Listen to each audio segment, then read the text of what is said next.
You should not be on private. You should be on public, right? That's Facebook.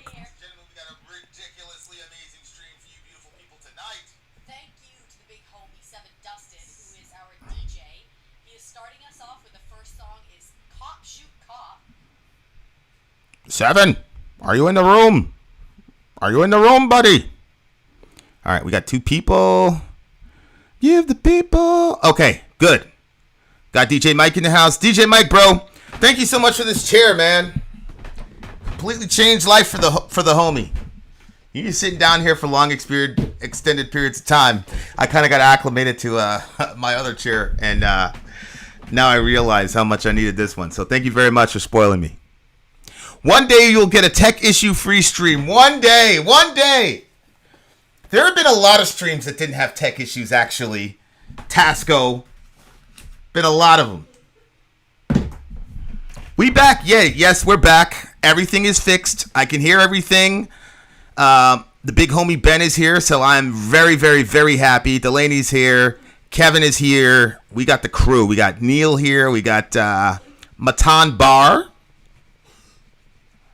We got a lot of cool stuff. Thumbs up on the vid, guys. That's right. Let's manipulate that algo. So let me see here. I got our technical difficulties dealt with, so everything is cool. We're in good shape. And today will be commercial free, so you guys don't have to sit through the horrible commercial because it's fucking missing. So you guys won't have to deal with it. Sadie's in the house, and she's gonna go grab Goth. Okay, as soon as Goth Mama comes in, we are good. 7 Dustin's bringing the tech issues.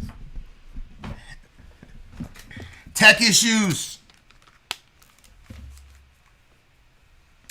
What can we say? It's like people said, well, this is how it goes on the Vin and Story streams.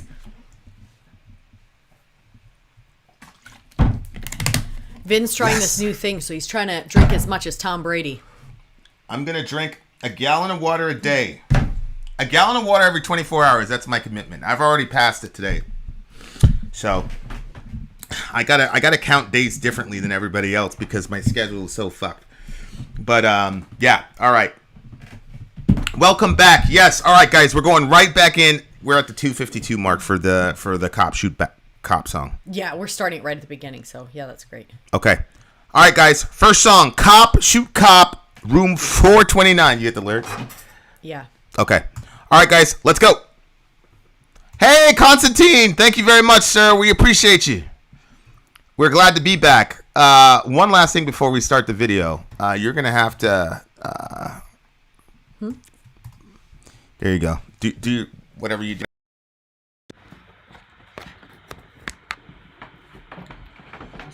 Up. Actually, it's better if you set that up because I have to re-put in the thumbnail and all this over here. That's cool. I'll do that. All right. Goth Mama's here. Adam's here. Jay's here. You'll be pissing for days. Well, I was looking into it and they're like, you're going to die. You're going to die. You can't drink as much as Tom Brady. I guess your brain swells if you have too much water. But, you know, who cares? What the heck is happening? I take one night off and everything falls apart.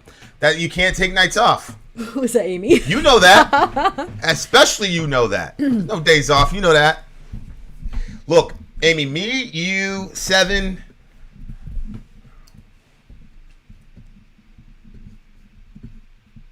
There's one more guy I forgot.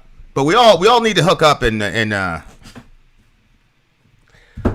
some discussions. Well, you can't have any discussions, but you see what I'm saying? See, Breaking Parts got hit hard on one of their videos showing the whistleblower drone street clip that Julian Assange is being persecuted for. No, but I'm massively interested in that. I can't really touch on that right now, Tasco, but please, for the love of God, send me a message with as many links as you possibly can send me. I've been really obsessed about my guitar for the last couple days, so I've been out of pocket. But I'll get my balance at some point. But my guitar is, we're like this, 10 toes down. Speaking of 10 toes, let me. All right, I'm gonna text Applejack. And then after that, we'll be good to go. I promise. Oh yeah. Sean, I knew it. Sean, right? So yeah, Sean as well. For sure. Cause Sean's out, right? Sean's been out. I just got notification, so I had to check back to. I'll check you later, Amy. We'll probably be talking like 4 or 5 o'clock. Have fun. Hey, Amy, listen. I'll text you. You're the worst. Okay. Oh, that's cool. Mainers who work during the early. I'm not even going to talk about that. Where's the fam at? Hit the like button. What yeah, guys, like button. What are we waiting for? We're waiting for the like. We gotta get at least 11 likes before we start the video. We're gonna hold everybody hostage like Kevin Samuel. Where did the likes go? Okay. Here. What did you say? Brought to you? What was the thing you used? We're chilling tonight with DJ or whatever. I don't remember. DJ. I don't remember. I think I just said. I don't know. Yeah, you had that, and then you had the boxing glove. I liked it. I thought it was cool. It was different than the ones that we usually do. Enki wants you to know that he thinks you're a goddess. Who? Some dude named Enki. Inky? Enki. Interesting. All right. There it is. 7 Dusted. DJ 7 Dusted on with us tonight. Okay. Yeah, it was nothing crazy. All right. DJ 7. Did that update delete the likes? But we had the likes before. We did. Maybe nobody's liking our shit now. What a disaster. Well, 7 Dusty, can you put up a like so we can see if we're seeing it on our end or not? I'm sure 7 liked it already.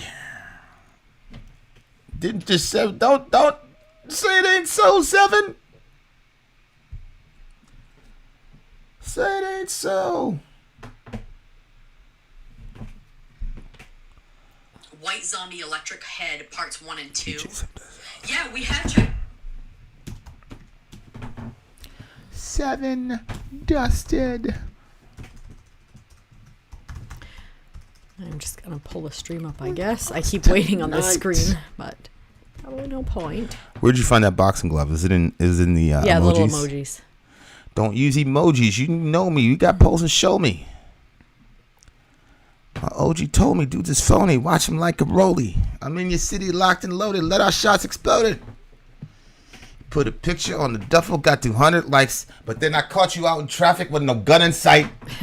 So entitled to my likes, SMH. What happened?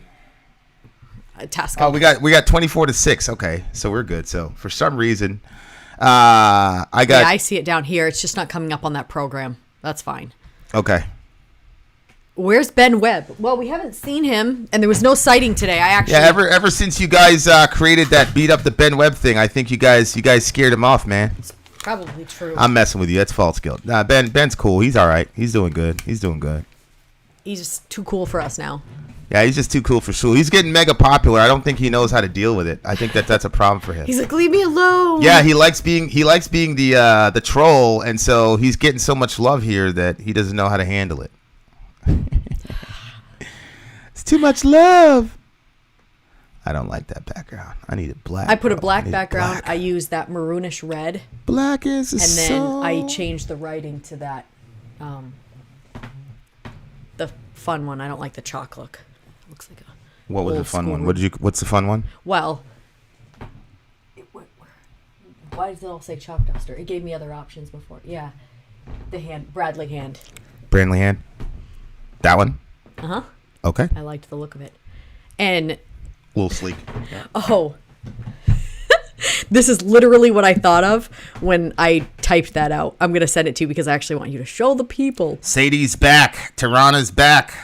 Okay, so I have to just send this to myself, right? So it'll go up on that computer? Yeah. There's too many Bens in this village. It makes me uneasy.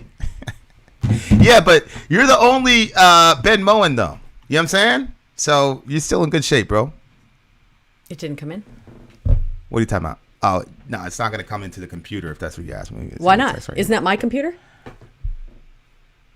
Were you texting yourself? Yeah, I do it all the time. Just show me what it is. I'm like literally sitting right next to you. Oh no, I want to show the people too. Okay, then show them. I'm Here confused. you go. Because I'm trying to send it to that computer so you can put it up here. Did you eardrop it? No, I just sent it through Messenger. What messages? Yeah. Oh. Whoa, nice to jump into a live stream after a 10-day stretch at work. I bet, bro. I bet. I'm glad you're here. This is literally what I thought of, Seven, when I was writing the thing at the bottom because it put that little slant through it. Isn't that funny?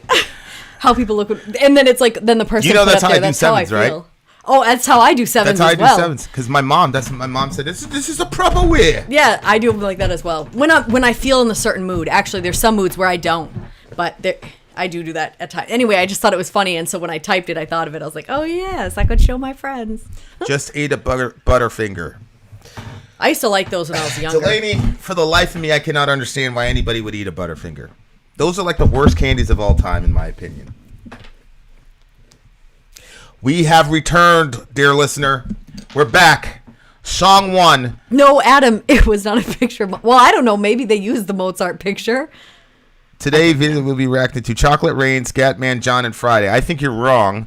I am reacting to... You got the timestamp on this one? He crosses his. This is Cop Shoot Cop, room 429, ladies and gents. Cop Shoot Cop, room 429. Cop Shoot Cop, room 429. Let's go. Let's go. Can you get the lyrics? Oh my gosh. Wait, can you hear it in your headphones? Mm-hmm. Yeah, I got it.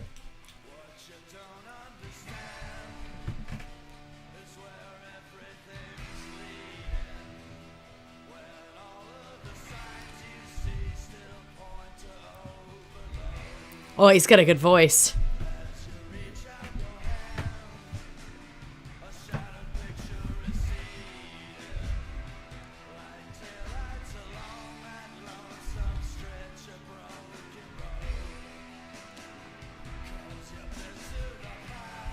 Audios. Okay, people are saying that the thing is too quiet. So what I want to do is I'm going to get another video because I want to know if the reason it's quiet is the video itself or some other setting here. Thank everybody for your patience. Thank you. All right, let me pull up a video real quick. There must be something in the downloads. Yeah. Like yeah. they streamed before it or something. Right there, Breaking Benjamin. Just put that reaction in. Right there. Yeah. We'll advertise ourselves.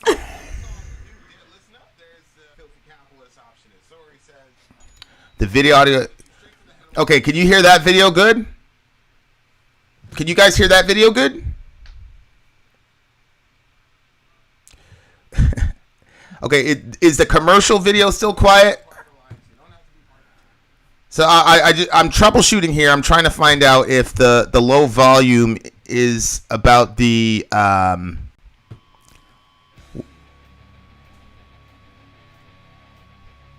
What about that, guys? Could you hear that good? Still too low. Holy shit. Excellent. That's going to be fun. Ah. Wasn't there a thing that was like the volume for the video that you add in? Yeah, I got Ooh, it. you guys, the Corvette Z06 is pretty nice. Too bad none of us can afford it. Speak for yourself. Look at that. Ooh. Okay, guys. Thank you guys so much for helping me troubleshoot. I think we have solved the problem. I really do believe we've solved the problem, ladies and gents. Look at this, babe. You do like that or no? What? This Corvette. Not really. I knew it. Not really. I like things that I feel like, okay, I feel safe. Like Oh, right. Yeah, I know. shoot But me like, and be forget okay. about safety and all that stuff. Like, do you like the design or Like, is it too... nobody was like, hey, somebody's trying to shoot me. You know what I'm saying? Like, oh, that, you're not going to survive. Yeah, I totally can see that. So that's my main concern. But let's say that wasn't your concern. Do you like the look of it? Oh, yeah. I mean, it's a badass car. Of Oh, course. I didn't know you'd think it was badass. Okay. Yeah, Glad we that's agree. that's an amazing car. I think so, too. I like it in this color, too. Do you want one? I'm not going to spend my money on... I don't know. Probably one day. By the time I can afford one of those, I'll be too old to enjoy it. I don't think so. Jimmy Doran, Ron Paul. What's happening? I'm testing one more. I want to test one more thing.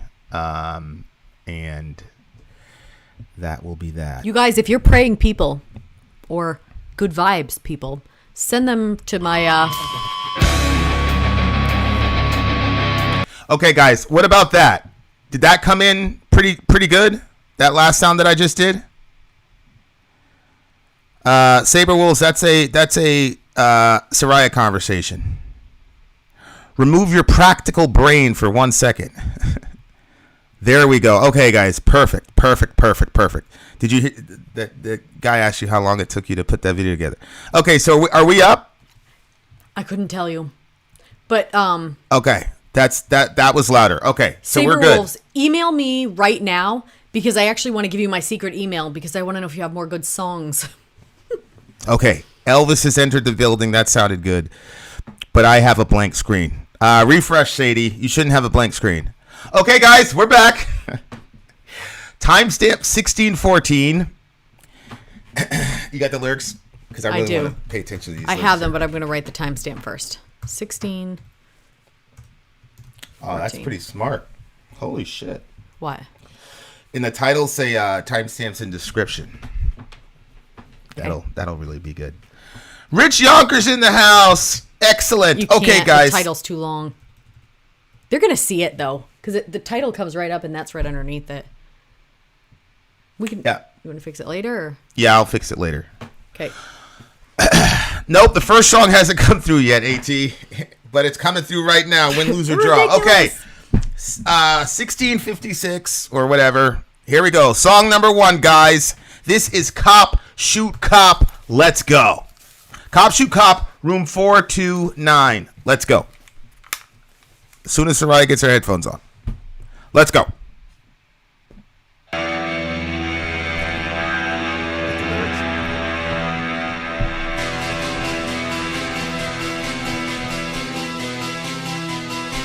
What you don't understand is where everything's leading. When all of the signs you see still point to overload.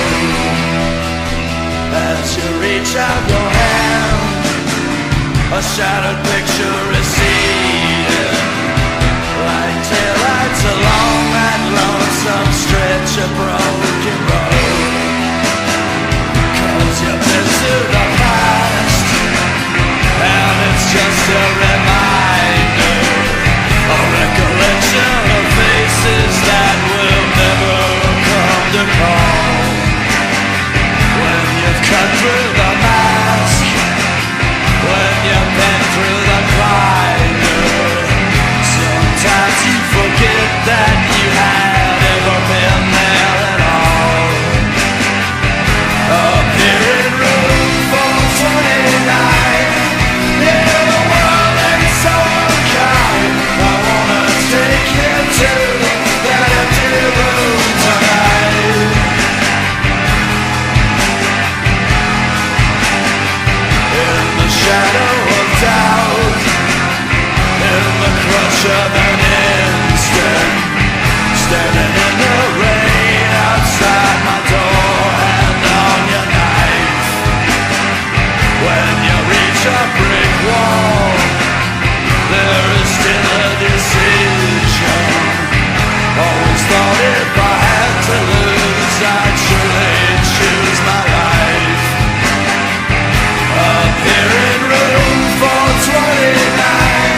Okay, that was Cop Shoot.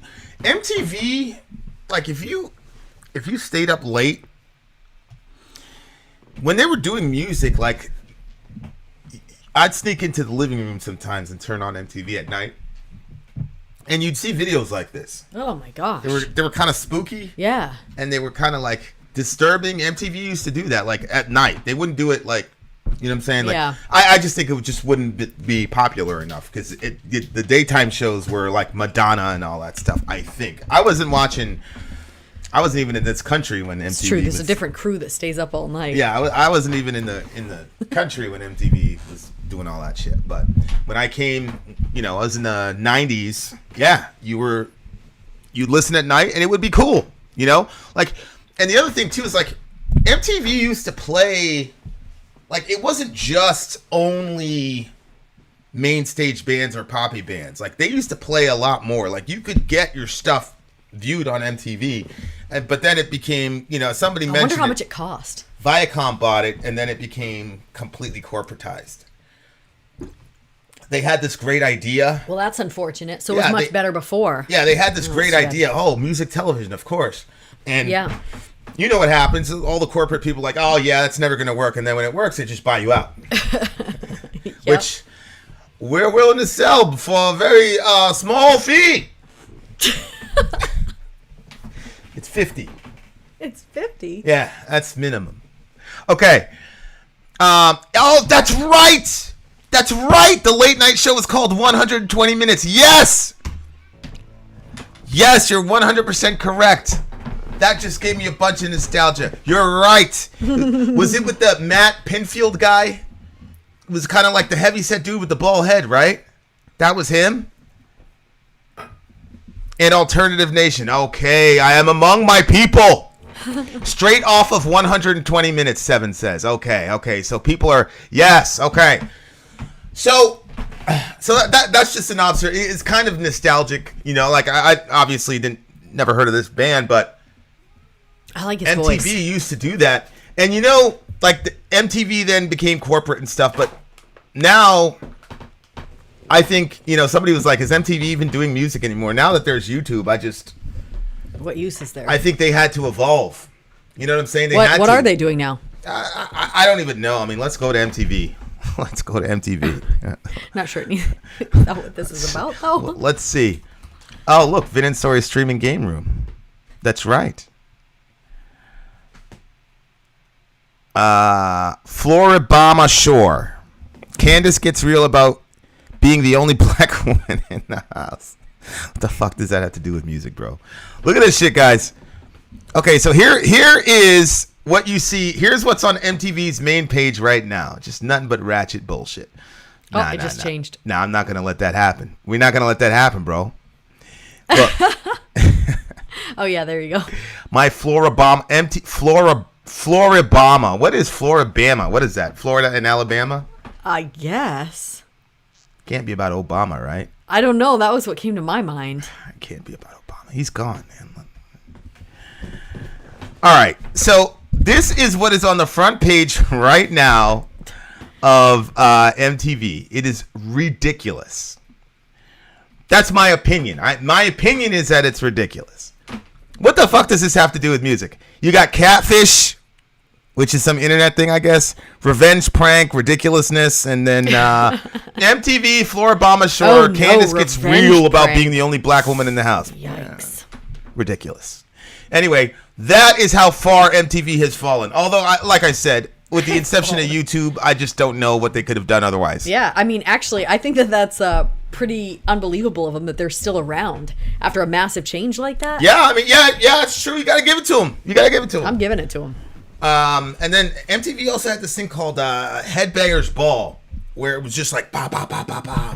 It's just nothing but gunshots for the entire hour. It was great. What? Shout out to Carrie. Been a while. Yes, Duran Duran is coming down the pike, ladies and gents. Duran Duran is coming down the pike. Celebrity Deathmatch. Oh my gosh. I gotta stop doing this. I'm getting too excited over this shit. All right, what you don't understand is where everything's leading. Okay, so I didn't actually hear any of the lyrics because that video, holy shit, I can't imagine that guy's day. And then being tied up like that by your feet? Yeah, somebody in the comment section said, that guy's having a bad day, Yeah. bro. Oh, my gosh. He's having a bad day. What you don't understand is where everything's leading. With all the signs, you still point to overload. As you reach out your hand, a shattered picture receding like taillights along the lonesome stretch of a broken road. Jeez. Because you've been to the past and it's just a reminder, a recollection of faces that will never come to call. Ugh. When you've cut through the mask and when you've been through the grinder, sometimes you forget that you ever have been there at all. Oh, that's sad. That's that post somebody put today. Like, when you've had trauma as a kid, it goes from being like, I was 2, I was 18, and here I am. You know what I mean? Like, isn't that what they're talking about over here? Yeah. Yeah. Yeah, like... All just like 3 or 4 memories, and the rest is like not with you. It's funny, like, I don't have a lot of memories of Jamaica, but they're all bad. I've got like 5 memories of Jamaica when I was a kid before we were kidnapped, and they were all bad. But I know that I didn't, like, if I really, really, really sit and think, I remember one time, the earliest memory I have, well, the second earliest, I don't tell people my first earliest, but the earliest memory I had, I was 3, and it was my birthday. And I woke up, I got to sleep in my dad's bed because it was my birthday. He said, go on, okay, go on, Vincent, go on, sleep in the bed, go on. Aww. So I took my nap. And then I woke up and I was in a little tank top. I was in my underwear and a tank top. I looked myself in the mirror and I said to myself, I'm 3. Oh. And I looked at myself and I was like, okay. Then I went and ate all the cake and didn't share it with anybody. Oh, that's pretty amazing. At 3 to look in the mirror and say I'm 3. Yeah. So that was a good memory. It was a good memory. Actually, yeah, that was a good memory. But all the rest of them are bad. But I know that it wasn't all bad. It's just that the bad stuff kind of like sticks out more than the good stuff, I guess. Well, plus your mom wasn't there, right? Nah, she wasn't there. So maybe that would affect you also. Yeah, I don't know. I mean, I was so young, you know what I'm saying? Like, I don't think that matters. Yeah. I don't think that matters because especially if you're close. You know that movie, the one with the emotions? What was that movie with the emotions? Wow, That little that's good. Pixar type of film. It had emotions. What was the name of it? Oh, yeah. Inside Out. Inside Out, yeah. Remember how like Sorrow was going around and touching all the memories and making them all a little bit sad? Uh-huh. Because she was sad, like a bad event had happened. So, I don't know. Maybe that's what happened inside your brain when your mom left. It just touches everything. I was not even conscious that she left. I was a baby. I was like 4 or 5 months old. It does, yeah, but remember I sent you that paperwork on the coding that's in a mother and the coding that's in a baby? Yeah. And that they're forever imprinted? Mm-hmm. Or at least I think up until they're like 50 years old. So Well, remember, I was so sick that it wasn't like she was nursing and all that jazz. no, it's when you're in the womb. Oh, The blood goes back and yeah, forth. I'm sure, like, not having my mom around, but what I'm saying is, like, my experience of it, if you don't know, you know, having it and losing it, I didn't know that I had it in the first place, so I never... That's what you're saying from this age. No, what I'm saying is, like, I'm telling you that, like, my cousin had to tell me, oh, that's your mom. I was like, oh, that's my mom? So I went out, I was like, hey, are you my mom? Like, it wasn't like, oh, I have a... It's hard, very, very hard to explain, but I didn't miss her. My brother did, my older brother did. And that's why when we reconnected with her, he was extremely hostile to her when we got back. And of course, I never understood my brother's hostility to my mom until homegirl did what she did. And then, so I went through a divorce and stuff happened. I mean, she's doing great now, turned her life around, good for her. At the time, she had some issues. And so she left, and it was kind of a parallel situation to, my mom leaving my dad. So it gave me some understanding of why my older brother was so resentful. It's crazy because right now, Dorian had the hardest time forgiving her, and Johan was kind of like, oh, whatever, man. So... yeah, I get what you're saying. It was just for me, I was just like, oh, wow, because everybody else had moms, right? You know what I'm saying? But I was like, oh, we just didn't have a mom. And I was like, no, okay. But then when I had my mom, I didn't want to lose her. Yeah. So Yeah. I was stuck to her like that was it. So who knows? I don't know. Yeah, I guess what I'm saying is you don't know what you remembered before you forgot.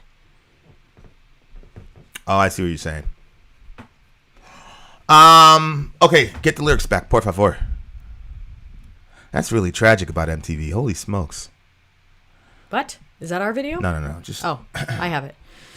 because you've been to the past and it's just a reminder, a recollection of faces that will never come to call.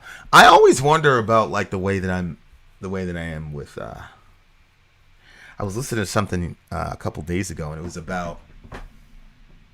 Oh, it was about Belichick. It was about Bill Belichick, and they were talking about how Belichick, his MO is to get rid of you a year before you should. Mm-hmm. So like you could still run a 4-4, but you're starting a downtrend. Belichick will get rid of you. And there was a guy that was talking, and he was like, and he does the same thing with the employees. Like he'll just fire you and never speak to you again. And the guy was like, I guess Bill, there was this guy that they were all working. They all came up together, and then something happened, and then Belichick fired him, and then never spoke to him again, never spoke about him again, never just. And the guy goes, he said, it terrified me. Because, like, him and Bill were like this. And then he did that shit. He's like, that terrified me. Wow. And that I'm not going to lie, that made me a little bit uncomfortable. Because I'm like, oh, like, I'm like that. You've been to the past. That's my philosophy. Philosophy, huh? 7? Got it? Philosophy. But a recollection of faces that'll never come to... See, that's my philosophy right there. They're not going to come to call. They're gone. So leave them over there. It's not a resentment thing. It's just, especially Belichick, it's like, okay, you work together all this time. Like, okay, see ya. Like, okay, so now they don't have a relationship anymore. But I feel like I'm not particularly convinced that that's I'm not particularly convinced that's probably the best way to handle those situations. It was the first time I ever questioned that. Oh, wow. So I'm not sure. I don't know. Up here in room 429, yeah, the world ain't so unkind. I want to take you to that empty room tonight. That's a very interesting line. Yeah, it is.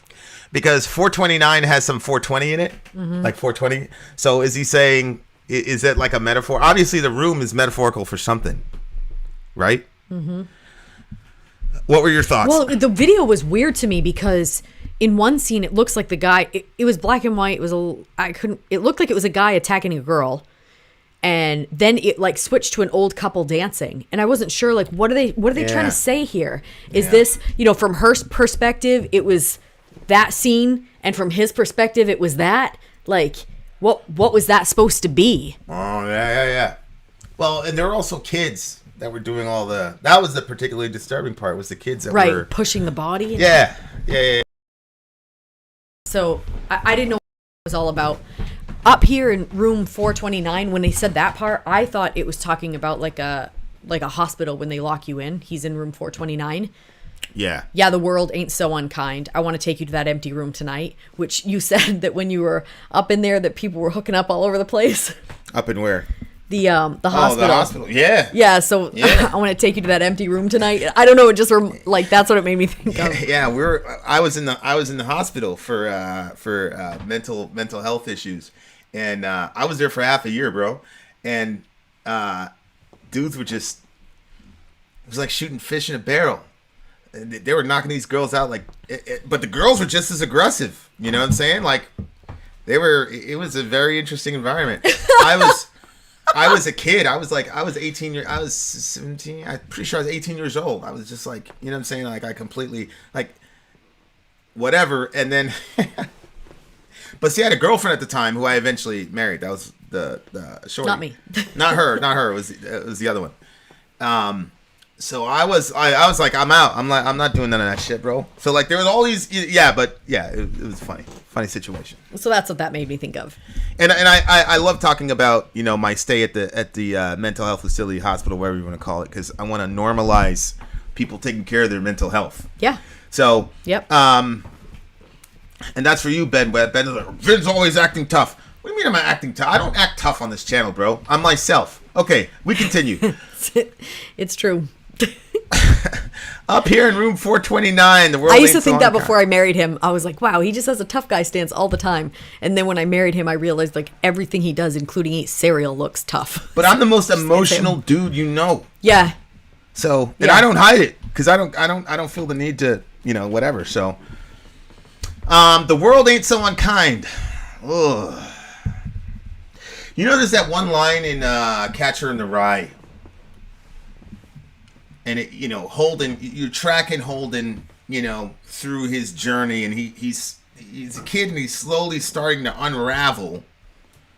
And the thing that pushes him over the edge is that he's playing with this kid, this little girl, whatever, nothing crazy. You just, and then he looks and he sees this wall, and on the wall there's a spray paint that says "fuck you," and it just pushed him over the edge. He's like, the world is just. I don't remember you telling me that part. That's sad. I didn't tell you that part. That was the hard part for me when I read that in the book. Yeah. And it just killed him. You could just tell it just gutted him, and it put him on the canvas because he was like, man. He's like, that's the problem with the world. There's always going to be a fuck you somewhere, And that was toward the end of the book. It was really, really difficult. Just the thing that I don't like, or the thing that bothers me, or that when I hear about the world being unkind, is the unnecessary meanness bothers me. Mm-hmm. So like, if me and you are beefing, like we got a problem or whatever, okay, fine, all bets are off, right? You say whatever. But like, fuck you for no reason. You just put that on the wall. There's kids. Why do that? Like, that's the shit that I don't like. That's what bothers me. And I'm not saying like violence or the other things don't bother me. They do. It's just, if I could put like some logic behind it, like, yeah, they're beefing, of course, then I feel better about it. You know what I'm saying? But if it's just like random and you're having a bad day or whatever, and you're gonna go fuck you, and it's tough. Vin, I don't act tough. Also, Vin, come on the stream, bitch. Come on the stream. Tasco's my G. Well said. Tasco's my G. That's what I like about the chick. Like, I was watching another YouTuber. They're like, oh yeah, our fans, blah blah blah. I'm like, man, we don't have fans. We have friends. Your fans aren't gonna do that. Your friends will do that. Right. Why the fuck do you want fans? Fans are crazy people. They're fanatics, bro. Nah, you want friends, bro. You want friends, and that's what we have in the village. I'm very grateful. In the shadow of doubt, in the crush of an instant, standing in the rain outside my door, hand on your knife. When you reach a brick wall, there's still a decision. I like that. Always thought if I had to lose, I'd surely choose my life. So what does that mean when choose your life? When you reach a brick wall, there's still a decision. Always thought if I had to choose, I'd surely choose my life. Meaning when I said that last fuck you kind of gutted him and put him on the canvas. Mm-hmm.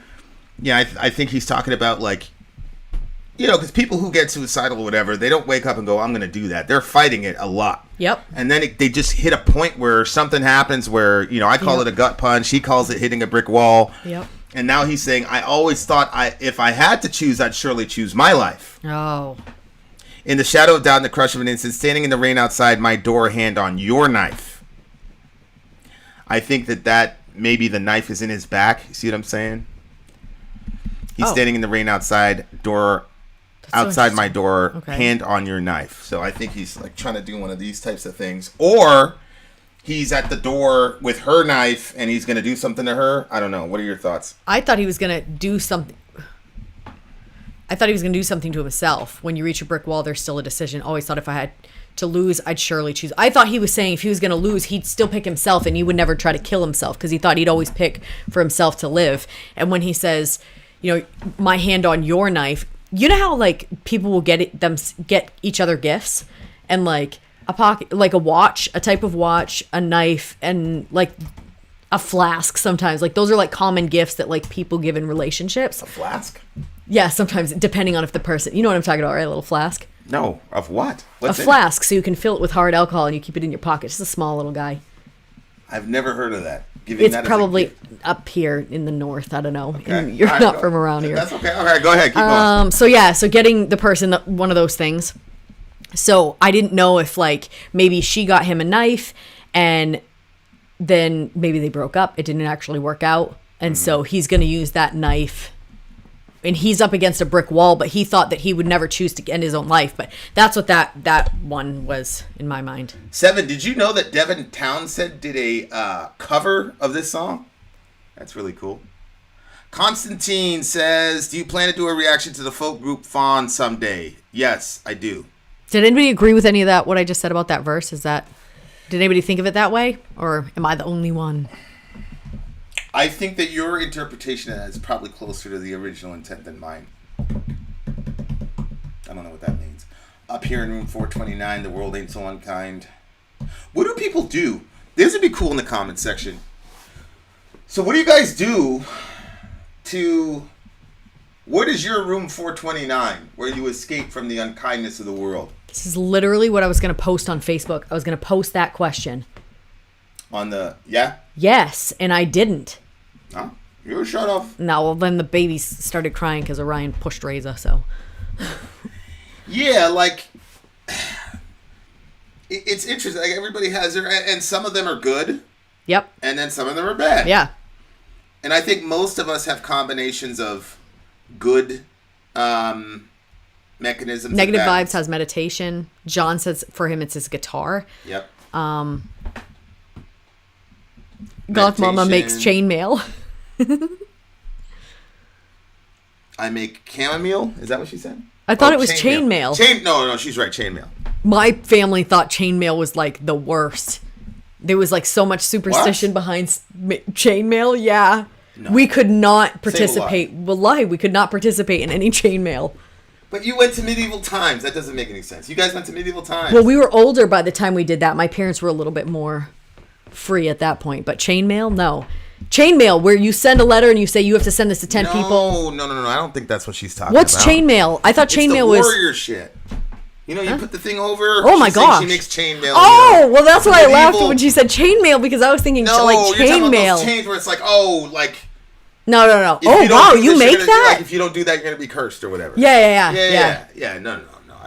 Then what does that have to do with medieval times? It didn't make any sense to me, but I thought you were saying like medieval times. When we were younger, my parents would have never gone to that. That would have been way too risque. So I thought you were picking up on that and saying it. Yeah, like it's the armor. She was just. Ooh, send me a picture. She's joking. I'm pretty certain she's joking. How do you know? I'll tell you what.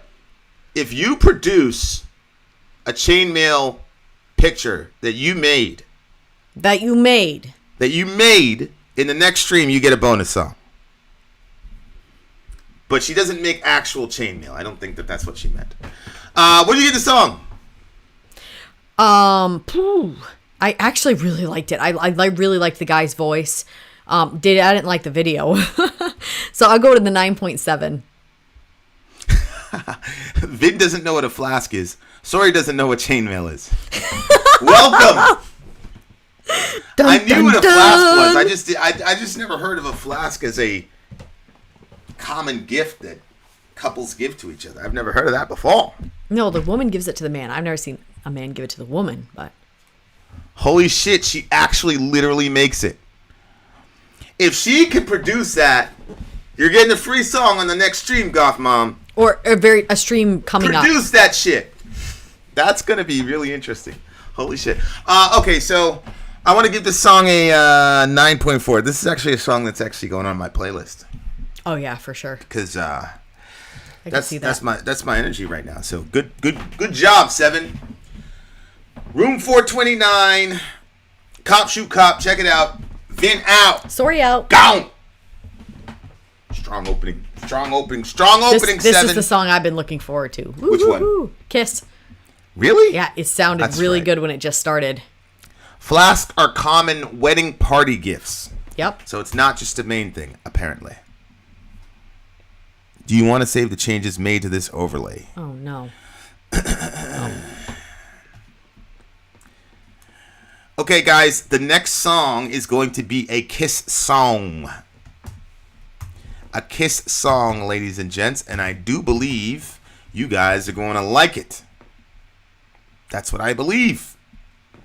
We need a timestamp. Let's change it to a yellow, and then we get rid of this one. Whoop. Sorry, Davey. Chainmail every fantasy female character. True, Vlad. True. My man Vlad's in the house. Shout out to DJ Vlad. Vladimir. VinceStory@gmail.com. G Mama. All right, ready? Put up my dogs. Oh, that's right, the dogs. I forgot about the dogs. My bad, bro. Is that in PicMonkey? What? The image? No, it was in the download. It was in the downloads file.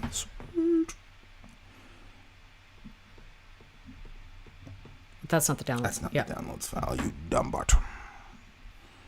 That's a There it good. is. That was a really good thumbnail. Very well done. Thank we you. just need to have. Wait. Talk to the people. There it is. Okay, Hate from the album Carnival of Souls. Is that the right one? Okay, yeah, guys. it's Kiss. Taffer's And the name asking is for Hate. Ben Webb. I know. Ben Webb is missing Kiss. What? Ben Webb likes Kiss? I don't know. He hates Slipknot, so I doubt very highly Yeah, that I he'd have like no Kiss idea. if he hates Slipknot. But maybe he hates Slipknot because he likes Kiss. Who knows? It's Ben. How can we know? All right, guys. Here we go. Kiss Hate.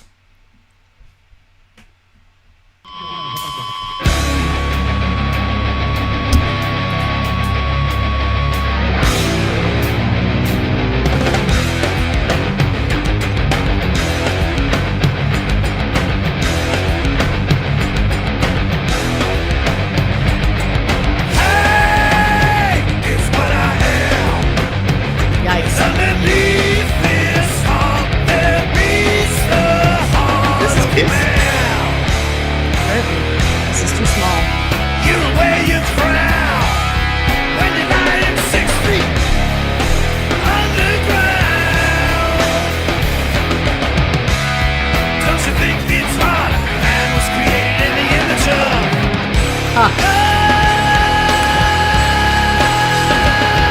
I agree.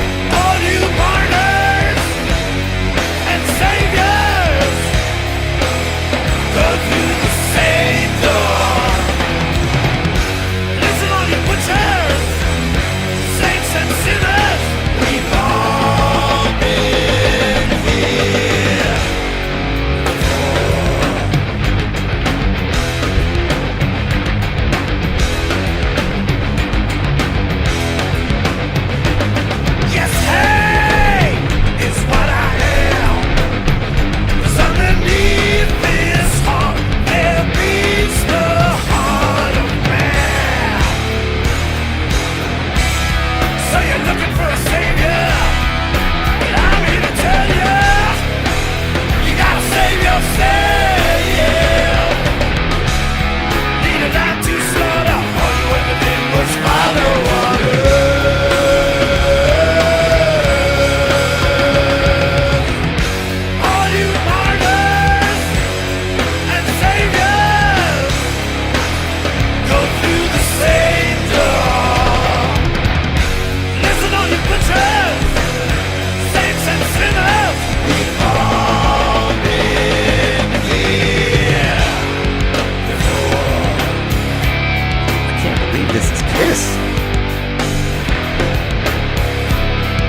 Huh. All right. Very interesting. Very interesting lyrical content there. 7. Yes. See, it's funny to me that, like, I'm not talking about 7, obviously, because he's, you know, he's my friend. But people ask, why are you always talking about religion, Vin? Vin will bring everything to religion. You can't blame me for what's about to ensue, dear listener. You have to talk blame to Kiss. First of all, somebody said that that this was almost like a super group between them and Alice in Chains. Were you saying that Alice in Chains is in the band, or are you saying that they sound like Alice in Chains? That was Kiss? That's what it says. That's crazy to me. Yeah, that's true. It doesn't I sound like what we imagine- typically hear from them. This is a Kiss tour I saw live back in the late 90s. Well, maybe they wanted to... Wow. Maybe they wanted to change up their... You know what I'm saying? Yeah, try something new. Why not? Yeah, maybe they're tired of running around. You know what I'm saying? So this was after your other ones that we've heard? Yeah, I think. Okay. I think maybe, you know... I know nothing about that band. Anything I would say about it would be completely speculative. Oh, it sounded like Kiss covering Alice in Chains. Yeah, because it had kind of like it had that low drop tuning and kind of grungy riffage. I liked it. I agree with Vlad. The rhythm section was superb. I loved it. Oh. I thought we were going out. But we're not. This, you don't want to put it through another gate of entry, right? You understand what I'm saying? Okay. So if the battery is over 30%, when we put it through that, it still works. Okay. Okay, so Kiss, and somebody said that Paul, who I'm assuming is a member in the band. Now I have an echo, so take over. Okay. I don't know what you were going to say about it. You said that. You have an opinion? Oh, I general. It was a very interesting song because it seemed to me he was talking about being made in the image of God and how odd that was, which I can see if you don't subscribe to it. Don't you think it's odd man was created in the image of yeah. Literally almost word for word. But it seems like obviously that he doesn't believe that, and he thinks that no matter who you are, you're going through the same door. All you martyrs and saviors to go through the same door. Listen, all you butchers, saints, and sinners, we've all been here before. So I think he doesn't think that there's... I think he's judging people that believe that there's something else beyond... I don't know. It seems like he disagrees with people being made in the image of God. He says you'll wear your crown when you're lying 6 feet underground. Don't you think it's odd? So, you see what I'm saying? Like, I think he doesn't obviously believe that. And then he's basically just telling us, look, everybody's going through the same door. Yeah, but somebody's saying here that Gene is a proud Jew and so is Paul. But Judaism is not monolithic. I mean, you have atheist Jews, like literally. So you got Reformed Jews, you got the Hasidim. So you could still be Jewish and a proud out Jew and still not believe in the basic tenet. It's really interesting because what he's saying, and we commented on this in the previous song. But what he's saying is he's completely fine. Okay, here it is, Sadie. Sadie, get ready. AT, get ready. What he's saying is that he believes in original sin, but he doesn't believe in the image of God. Because he's saying, hate is what I am, because underneath this heart there beats the heart of man. Oh. So what he's saying is, look, I'm a human, I'm a man, I'm a person, I'm a son of Adam. The reason I have this issue is because I have hate, I have sin in my heart because I'm a human being. That's what we do. And he's right. But then he questions whether or not we're created in the image of God. And I do think maybe, I'll say it this way.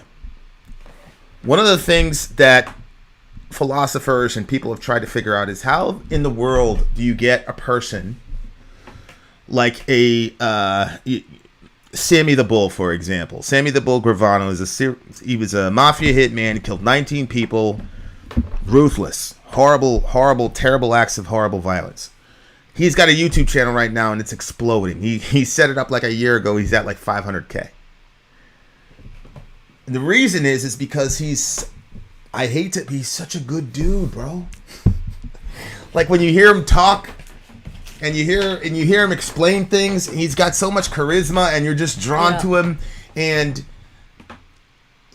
he's done a lot of good things in his life, and he's also murdered 19 people, which probably affects 1,000 people directly because of what he did.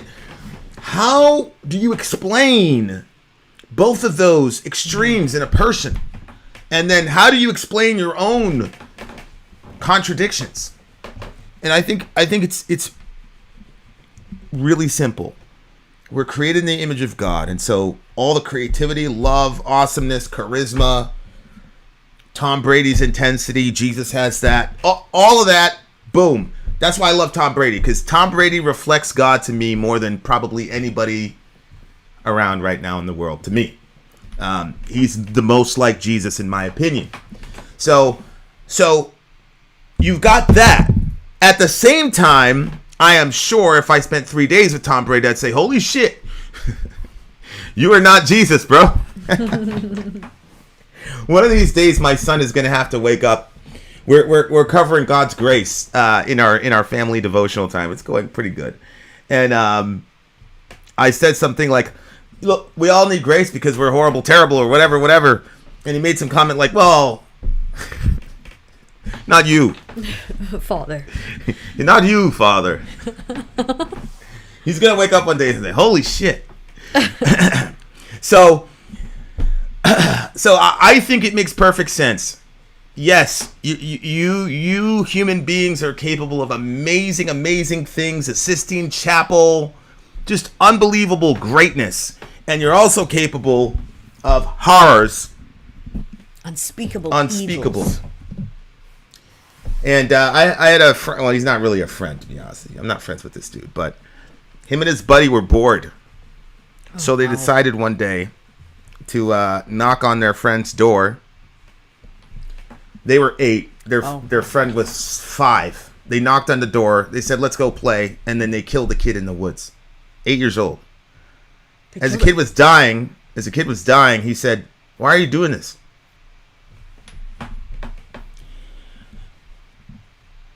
These kids came from the suburbs, why, blah, blah. I mean, just, there's nothing in their lives. And if you listen to the guy in his interview, he said, no, there's nothing in my life that I didn't get abused. He's like, we were bored. So they killed this dude because they were bored. No, okay? No. I don't believe that there was nothing. I mean, I've talked to this guy. I don't believe him. I mean, he went to prison for it. I don't believe him. I don't believe that there was nothing. How can you think that killing a 5-year-old is something to do for entertainment? Your feet are quick to shed blood. Oh my God. We just went over that, right? But this is why I say, like, we don't really believe the Bible. See what I'm saying? Because we don't believe that outside of God's grace that this world would be the purge right now. But that's what I believe. If we're good people, why does every society have to have prisons? You'll wear your crown when you're lying 6 feet underground. Don't you think it's odd? Man is. What were you saying? I thought that story was like 13-year-olds. Nah. I didn't know it was 8-year-olds with a 5-year-old. He was really, really young.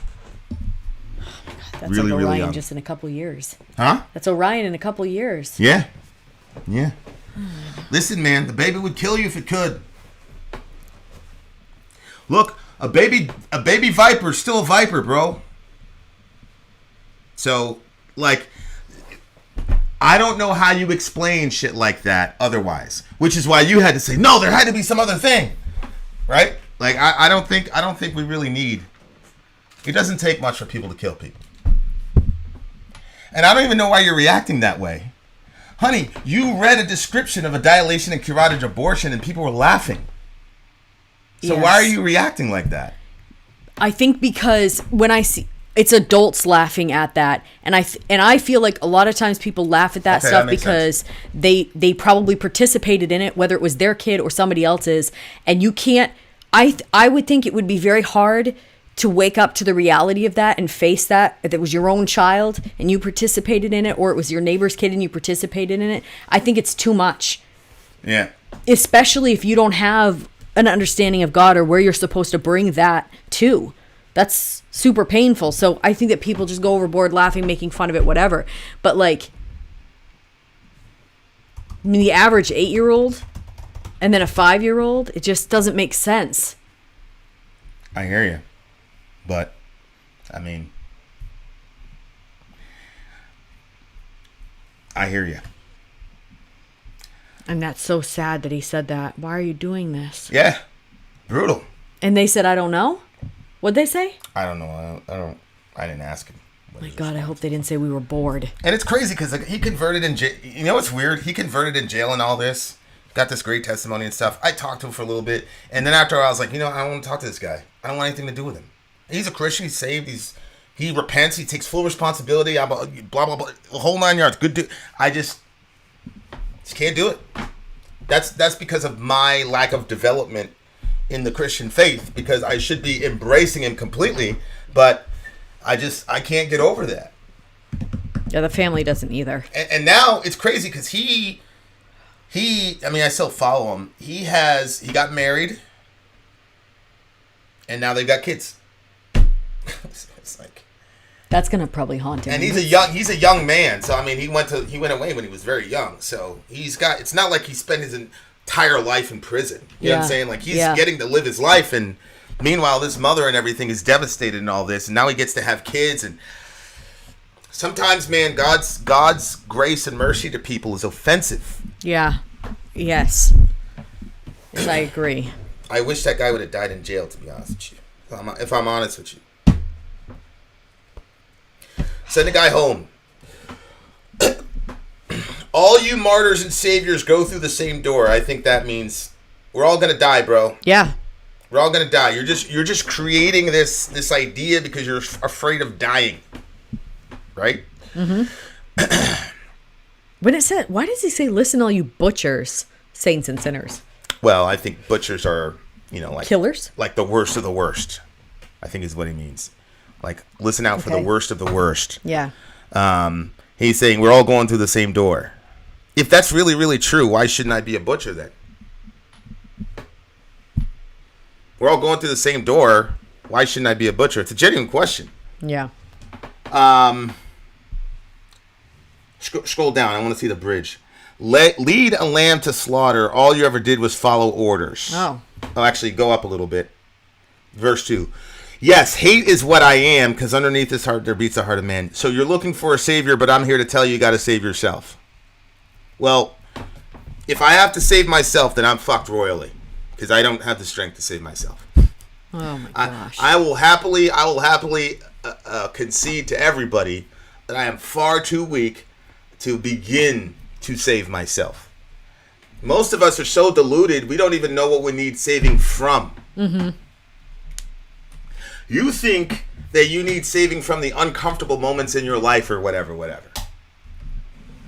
So it was funny because on the way here, I was having a little moment with Big Bro, and I was like, Jesus, man, like, I just flashed all through my life. Well, not all through my life, but just all my mood swings and all the ways that I'm intolerable. And I'm like, damn, bro, like, you stayed with me for everything. And I'm just like, wow. Like, I would not be on this earth if it weren't for you, bro, for a second. So I had a little moment in the car with Jesus. It was a really cool moment. He's like, yeah, we good, bro. We good. You're good. And so I'll happily say, no, I can't save myself. Because if I have to save myself, I'm done. I'm dead in the water. Some of y'all are real strong people. You found ways to get through life without Jesus. You think, great, good for you. I'm not that guy. What were your thoughts on that? Nothing. Nothing that I'm going to share. Lead a lamb to slaughter. All you ever did was follow orders. And who is he talking to? Everybody who thinks they believe that they're made in the image and that they're going through a special door. Yeah, you got to say, well, people say, oh, you're a sheep. Oh, yeah. So above it says, you got to save yourself. Stop asking for a savior. And then the bridge, lead a lamb to slaughter. All you ever did was follow orders.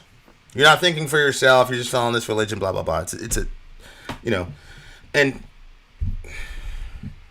are there religious people like that? Of course. Everybody's like that, bro. Everybody's like that. The people who don't follow orders end up in prison. You realize that, right? This whole thing where it's like, I am the captain of my own shit. Motherfucker, you can't even drive 90 miles an hour on the fucking highway. Cops will pull you over and suspend your license. You're not the master of shit. Human beings are so deluded. Mm-hmm. Last year, we were reduced to fist fighting each other over toilet paper. You know what's funny too? Like, we can't even make ourselves hold ourselves onto the planet. Like, right. if God didn't give us gravity, you know what I mean? You know those like, people that don't believe in gravity? What? I swear, I'll tell you later. There's people that don't believe in gravity. Okay. I'm not lying to you. They don't believe gravity exists. Oh, wow. Okay. So, yeah. So what did you think about the song? Like, what are you giving it? Zombie Holly. Hello, Vin and Sorry. How's everyone? I was back in the hospital doing an infection that I had after surgery. Clearing. Are you good now? Oh, my gosh. Are you good now, Zombie Holic? Yeah, I hadn't seen you in a while. Yep. So you're good now. Please confirm. I love his honesty, though. Yes. Because it's not a very popular thing to say, I have hate in my heart. Mm-hmm. I think that's a... And he says, hate is what I am. Yeah, that's a very self-aware... That's a very, very self-aware moment for that guy. Mm-hmm. So, like, I don't agree necessarily with everything he says, but he is... This is a moment of clarity, I think. Mm-hmm. The moment of clarity for sure. So what do you give it? Well, hold on. I think there's a couple more lyrics. Oh, no, that was the end of my understanding. Yeah. I was blown away. One, because it was Kiss, and I had a stereotype of Kiss, I guess. I didn't think that they could get that way, that they could go that deep. And then two... I didn't either. This is before the paint. I would love to read... Hey, Seven, do me a favor. Do you have any interviews or whatever from these guys that explains this song from their vantage point? Because I'd love to hear what he has to say about it. You know what I'm saying? All right, what'd you get the song? I don't. Okay, so I like the song, but the song made me feel a little bit claustrophobic when he was talking about like the hate, because I think, I'm not sure, but I'm exploring the idea that human beings like to obsess about something or like to be consumed by something or someone. And so if hate, you know, he says hate is what I am, which is an odd way of wording it. It's not like hate, I feel so much hatred or I'm full of hate, but he's saying that it is what he is. It's so much a part of him that now he defines himself by his hate. And I think that obviously that's a really... From the outside looking in, so I always like really like held down any of my hate or frustration or anger, like kind of try to put that in the back seat. And I would watch other people be consumed by rage or hate and see how that affected them, and they looked miserable. But at the same time, they also like there's a part of kind of hate that sometimes it can trick you and make you think that you're more powerful than you are. That's and true. that it makes you feel like whatever it is that hurt you true. or came at you was you are powerless maybe against it or something, and then you start to hate, and the hate feels big and strong, but hate is a weird thing because it might work for a little bit to accomplish what your goal is, but then it turns on you and it like begins to eat you, not just the other person. Yeah. And before you know it, like it can consume you down till there's like really nothing left of you. And so then that's what he's saying, like hate is what I am. And so that feeling of hatred taking over is not a good feeling at all. And, you know, as I've grown, I let that happen to me a number of times in my life.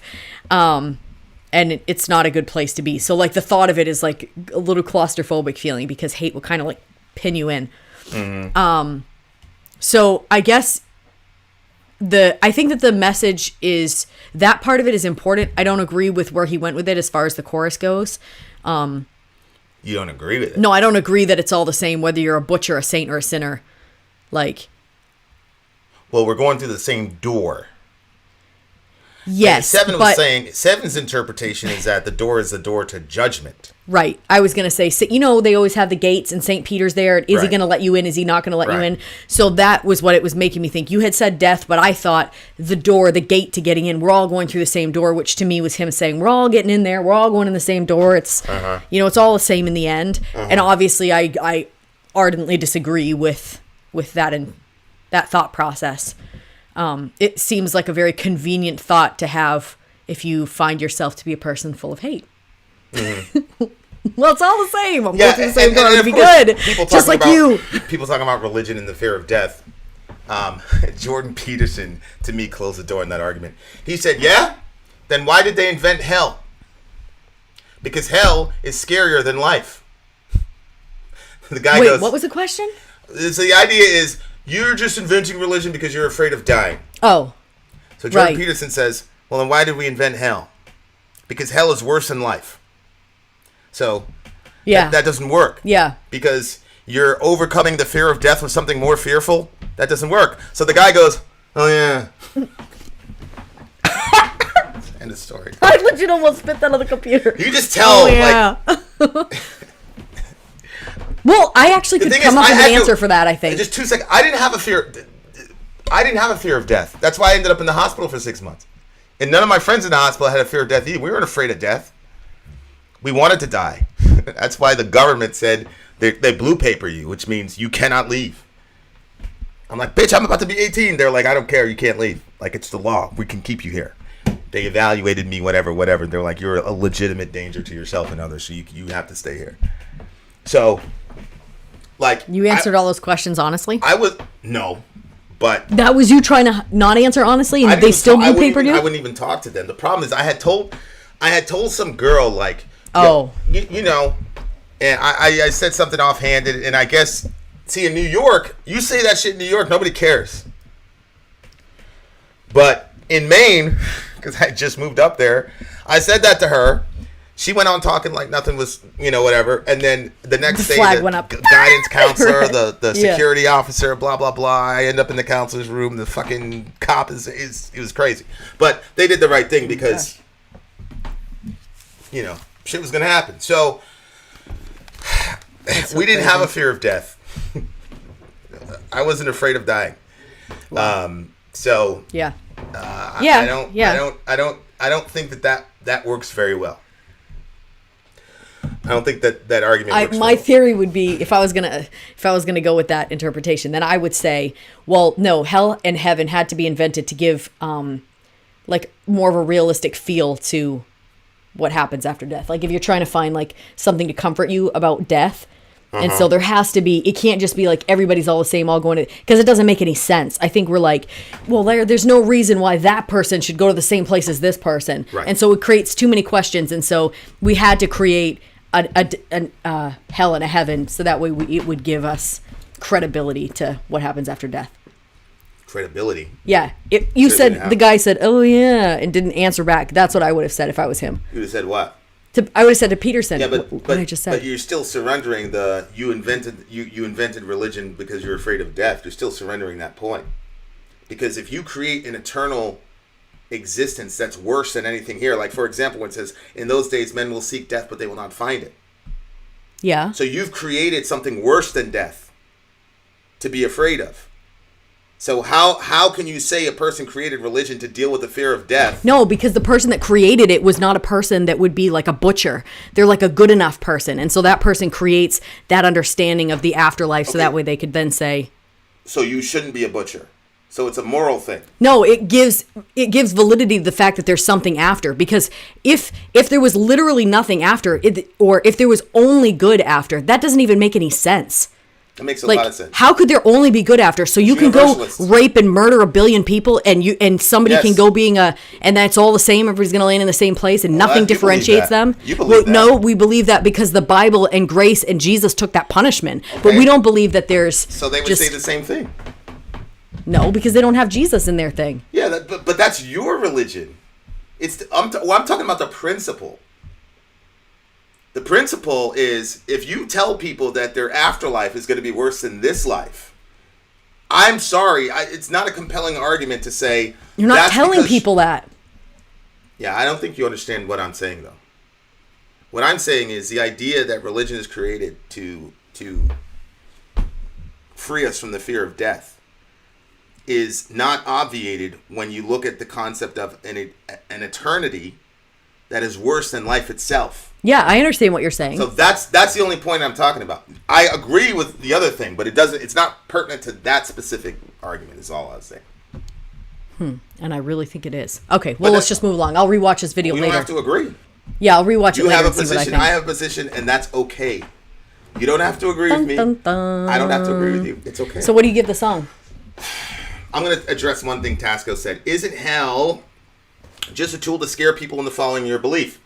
Well, the question is, why do we want people to follow our belief? The idea that anytime fear is used as a motivator is wrong is impractical. When you have a 3-year-old and you tell the 3-year-old, listen, we're going to Walmart. I know you like to run, but listen, you cannot run in the parking lot in Walmart. Mm-hmm. And the kid says, well, why? And the mom says, well, the natural progress of life currently is that you're small, you're below the vision of a lot of the adult drivers, and they could kill you, you could die. Or you could suffer a lot of broken bones that really hurt. Imagine if that child said, Mom, you're just trying to use fear.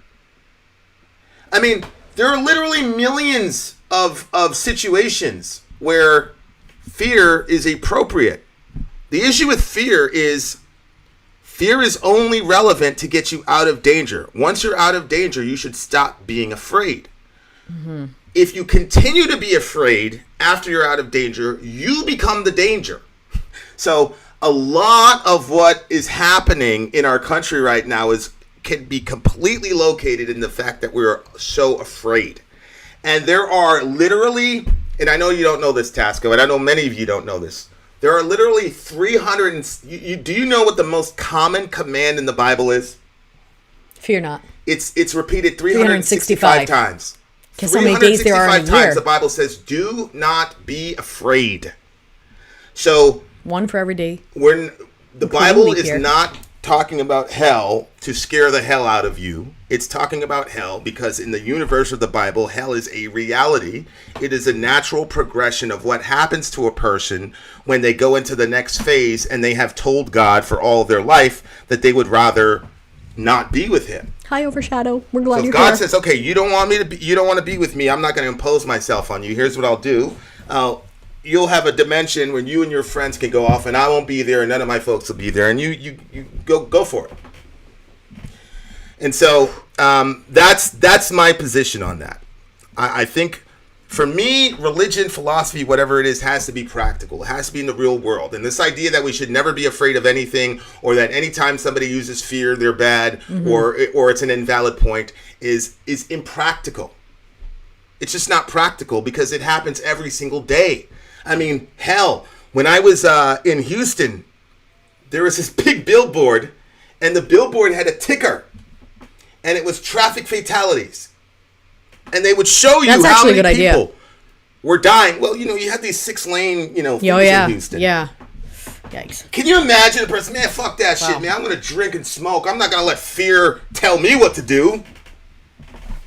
It doesn't make sense to me. So for me, you got to be practical. Okay, there is a rational and good and appropriate use of fear. Simultaneous to that, all of us know universally, living in fear is never healthy and always destructive. Mm-hmm. And what I see in the Bible says, what your main enemy is not the devil. Your main enemy is you. And that is something that you cannot overcome by yourself. And so I don't live a life of fear because the scripture says there's no fear in love because fear has to do with torment. Did you catch that? Tasco, that's literally the opposite of your perception of the doctrine of hell and religion. There is no fear in love because fear has to do with torment. So God is saying, I don't want to relate to you guys as you being afraid of hell and torment. I don't want that. Well, what do you want, God? Well, perfect love casts out all fear, and the one who fears hasn't been perfected in love. So what that means is God says, look, if you're still a fearful person, that does not mean that we can't be together. It just means you haven't been perfected in love, and that in your journey going forward, you're going to get less and less and less and less and less fearful. But guys, if you live in a sinful universe, then this phase of existence, fear is important. The song gets 8.7 for me. What do you give it? 8.9. 8.9. There you are, dear listener. Vin out. Sorry, out. Gone. We're going right back to the new one. Okay. Next song is Slayer. The concept of jihad has been misconstrued by the West to mean war and vengeance. Jihad. It hasn't been misconstrued. There is jihad al-nafs. Jihad al-nafs is the war against yourself. But it is clear. I mean, one of the last hadith that Muhammad narrated, he said, I have been commanded by Allah to fight the people until they say La ilaha illallah wa Muhammadan Rasulullah. And until they pay the zakat. If they do, their blood and their property is safe. That's a direct quote. I memorized that one. So it's not a misconstrual to say that jihad is mostly about war. It's about war and conquest and expanding the Islamic Ummah. Thankfully, I don't think most Muslims are consistent with their religion, and for that, I'm very grateful. But you cannot say it's a misconstrual to say that jihad is misconstrued by the West. I mean, there are whole books on jihad. I can give them to you if you'd like, and I've read them. So I can give them to you if you want. Let him know. Well, in the meantime, we're rolling into the Slayer song. Yes, we're going right into Slayer. Skull indeed, Corey Martin. You got the timestamp for this one? No, The name I of this song is... We don't have this video downloaded, do we? I didn't download anything, so if that ain't The original was Personal Struggle Granted by Allah. Okay, Solidarity, what is your source? So you're making a claim, okay. I'm gonna give you the address for the ahadith I just quoted. Honey, can we try to save the questions for the end? I'm trying to get up early tomorrow to work, and it's already 12:15. We're working now. Well, I know, but I gotta start breaking up songs tomorrow. Hey, Clint, there's the ahadith for you. I'm gonna put it in the chat so that you can see for yourself, because you guys know how I get down. I don't like saying stuff.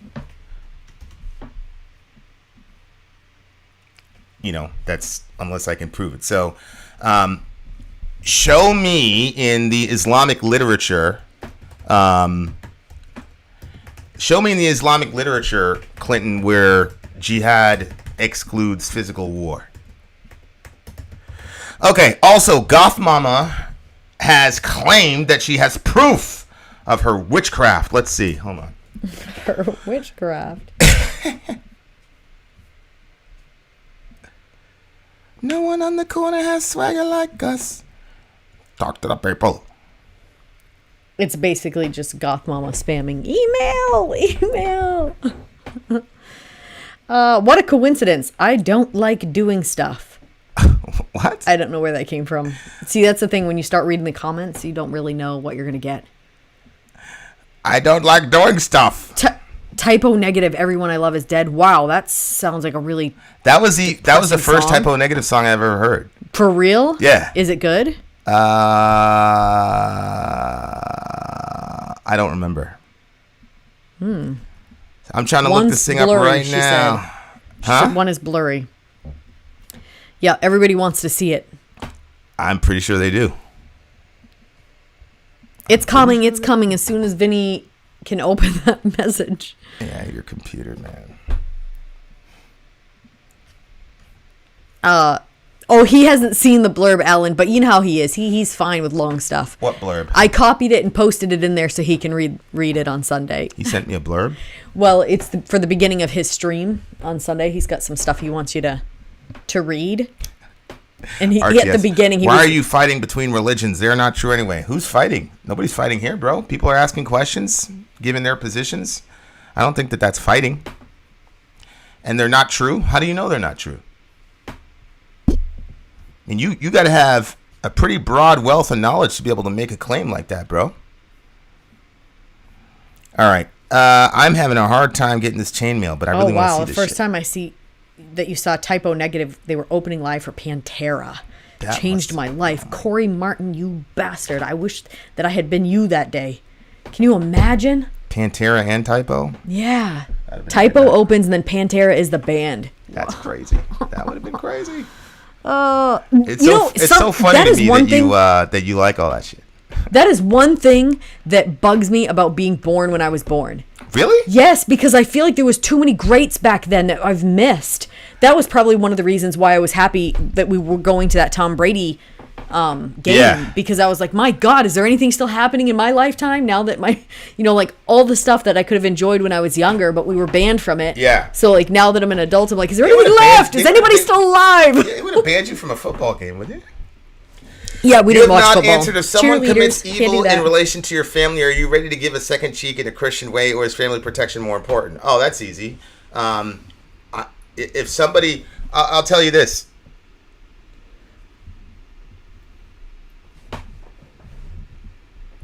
Somebody, long story short, there was a situation with a guy is in his 40s, and one of my daughters. So I said, what? Who? Where? I found out where the guy was, and I tooled up. I was out the door, and she's like, hey, wait a second. What were you trying to do? I just wanted you to stop and think, because it looked like just rage had taken over. And you and I don't see situations the same way sometimes, especially in topics like that. My thing is, if the kids were fucking around online and they started talking to somebody and they misunderstood the age thing, and I hold that like our kids responsible for what they're doing, especially if they're breaking the rules. Yeah. So in anything, like there could have been a misunderstanding there, we talked about the different thoughts that could have happened, and I just wanted you to stop and try to figure out what was going on before, because I hadn't really ever seen you in that mode before. So I just wanted you to just stop and, but I used to be able to influence you and stuff like that, but no, not anymore. I think you've never been in a situation like that with me before. No, but when we were down at the building and stuff like that, it seemed like if you were getting all keyed up, it seemed like I could get you to calm. I was never even close to being in that situation. Yeah, but you were still... Nobody ever did anything with the kids. Okay, well, anyway, I thought I could influence you a little bit, but it didn't seem like... Nobody could influence me in that. This is my daughter. So I went over there. And, no, I mean, it wasn't a good day for the homie. But I was wrong. So what I did, after I did what I did, we have this little Bible group, this little subgroup in the village. And they're not all Christians. As a matter of fact, most of them are not. Mm-hmm. So I went to the Bible group. I was literally in my car. I felt so terrible. I felt terrible because, not because I felt bad for the guy. Like, fuck him. He gets what he gets. I was too nice to him, in my opinion. But, you want to be loyal to Christ and you want to be loyal to Jesus. And, I wasn't in that moment. So I reached out to my friends at the Bible Boogie page. I said, y'all got to pray for me. Bad habits creeping up, blah, blah, blah. So my point, Constantine, is that, no. But I'm wrong, because Jesus said you should do that. Now, I'm very, very good about it for myself. Like, if somebody does something to me, I'm very good about, okay, whatever. But my kids... you usually laugh. My kids or her, I'll kill you. But that's not right. And I need God to help me. So, I don't know if that answers the question correctly. But, there you go. Okay, there's another super chat from Dustin who says... You're right! Oh my goodness, you're right! Oh, well... Oh my Oh God. my goodness gracious. I had looked up Kiss band logo. RTS, my brother. You came out making a bunch of truth claims, right? You came out and said that religion isn't true. That's a truth claim, which you've yet to back up. So, I mean, come enjoy the conversation, bro. But you're just telling us your opinion. You're not validating anything you're saying, and that's your opinion. That's okay. We're a free speech environment here, bro. I'm not offended by that. But you're not making any arguments here. You're just making statements.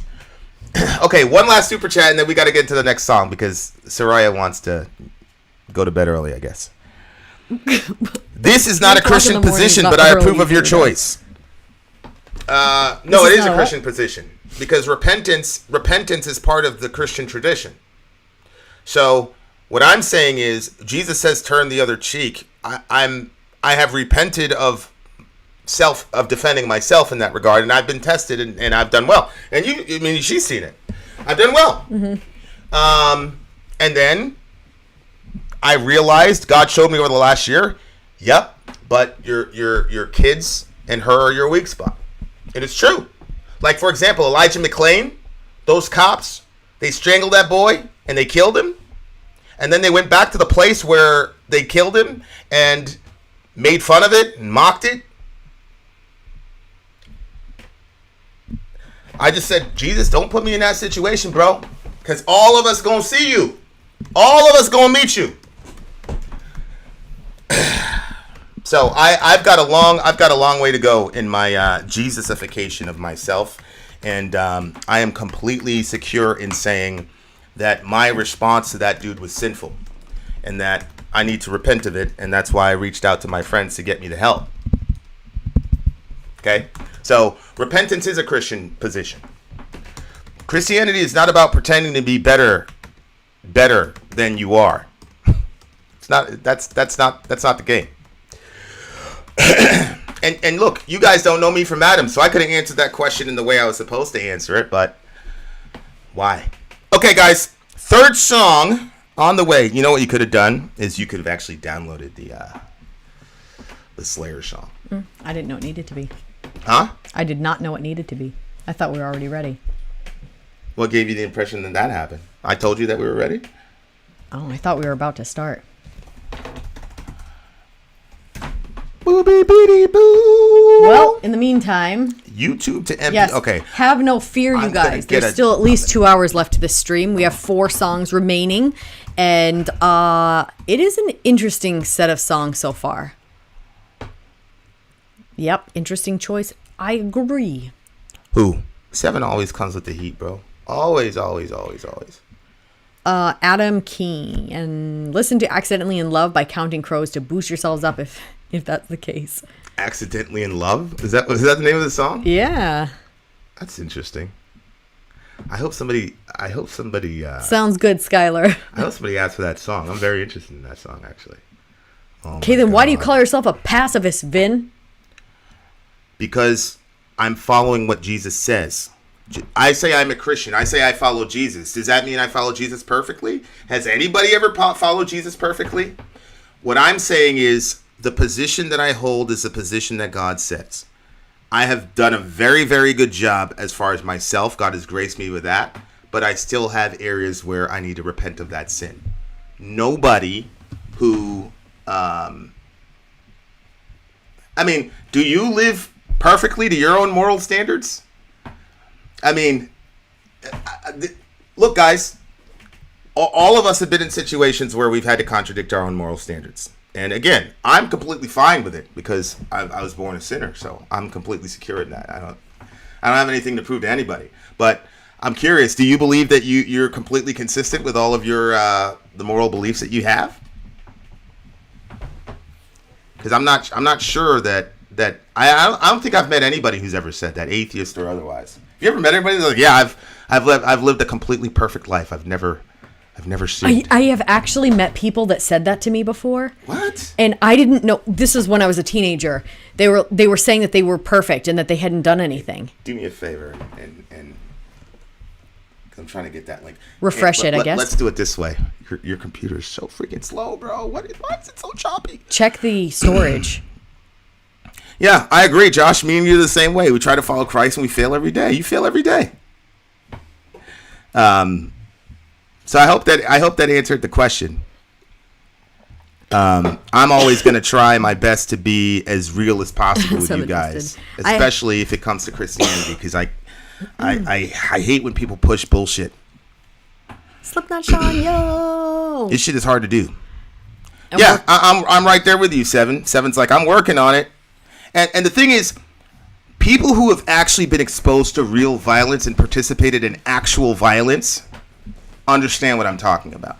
Like, no disrespect to anybody, but when you look at, when you've actually took part in actual violence and you see the fallout of what actual violence is, and blood is literally on your hands, then things are a little bit different. Maybe try the email. People always talk about, oh, if this happened, I would do X, Y, and Z. Okay. I cannot get this thing to work, bro. Try the email, because the email has all the links in it. Go to my email, my secret one.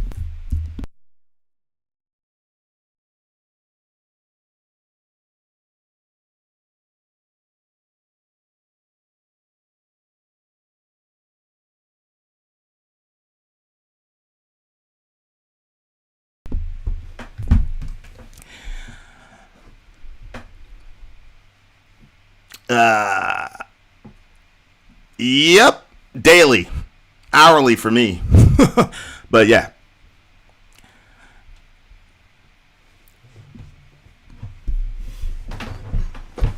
Okay, let's do this. What website was who was the YouTube channel that the Slayer song was on? Like, go to my Trello, click Slayer, and then just tell me which YouTube channel it is. There you go. Like, our internet's not going good. It's like even going slow on my end. Down. Okay, the Heavy Metal HD. The Heavy Metal HD. That's all I needed. Okay. I really expect your religion, especially as a pagan. I believe in Jesus Christ as well as in other gods. I just ask questions to understand your position because I wonder what other people believe. Yeah, I believe in other gods too, actually. Constantine. Surprise, surprise. Contrary to popular belief. But I believe Jesus made them. That's probably where you and I differ. But come back more. We'll have more talks because you have very, very interesting questions. Slayer, and what was it? It was Heavy Metal HD. I think so. Tell me if you need me to look again. HD. Not at all, but I do. But I don't prescribe to a book written by men pretending to be the word of God. Also, yes, that? I served. Glenn 78. Okay. Slayer. What was the name of the song again? Read between the lines. Read between the lines. Both of our computers are going slow right now. Heavy Metal HD. I got it. They told me to get Whether it. or not violence is the answer depends largely on the question. What question? Oh, I see. Yeah. Jay Hamilton said, there aren't gods. There is only one true God. Well, I mean, I believe the Bible, right? So the Bible says that there are multiple gods. So I hear you, though. There is only one true God. That's why God is called the Most High in the Bible, right? He's called the Most High for a reason. And that's because there are other high beings, but he's the Most High. And the reason he's the Most High is because he created all the other gods. So Tosco, this is something I used to think about when I was a teenager too. If you believe in everything, you can hedge your bets and guarantee to end up in the good place. I feel like that's his play. Yeah, like, I watch him. Go ahead. I used to think, actually, maybe I should try to put my feelers out in every religion so that way I can then be good if I on the other side, just in case I'm wrong. And then I realized that Jesus said that he's literally the only way, and that's the only way to the Father. So if you don't go through him, you're not going at all. So Jesus said, so like the other religions, some of them will let you like take theirs, take some more, take everything, but that's not the way of Christianity. Christianity says it's only this religion, and if you don't only rely on this Christ, then you're out. So how it doesn't can I work. be good? Draconian Bear, you cannot be good in and of yourself. Goodness, he forces the question. Goodness has to be communicated to you by God, and if you ask him to, he will make you good. As Jesus says, there is no one good but God. So if you want to be good, Ask God to give you his goodness, and he will give it to you freely. Freely! The video is downloading, 7. It's on the way. There it is, Perk. Huh? I love it. Perk. For the Lord is a great God and a great King above all gods. Psalm 95:3. Perkinos is crazy, bro. He's like... Tasco, I'm agnostic, so believe in the possibility of anything because I really know nothing for certain. I'm a dummy. LOL. Are you certain that you know nothing for certain? Why do you have to be such a dummy? Shout out to Nietzsche. Perk makes my brain hurt. If for me, Andre, everyone has the potential to be like Jesus. Well, define be like Jesus. The potential to be like Jesus. Mm-hmm. Adam. Ooh. You don't think so? This is a message for Sadie. Oh, what? Go ahead. I met my girlfriend on a sudden occasion in high school, and that was the best day of my life. If you call that an accidental love, then yeah. Oh, because there's a song, Accidental Love. Oh, that's cute. Okay, we are on the way, guys. Are you familiar with James True? Who's that? I'm not. Nope, we're not. Who is it? I don't know. Draconian Bear, just tell us who it is because neither of us are familiar. Okay, I think I got it, guys. Okay, so you, to be one with God? Yes, but I would say it's on a scale, and I don't think that we can ever be as close as Jesus is to God because he is God.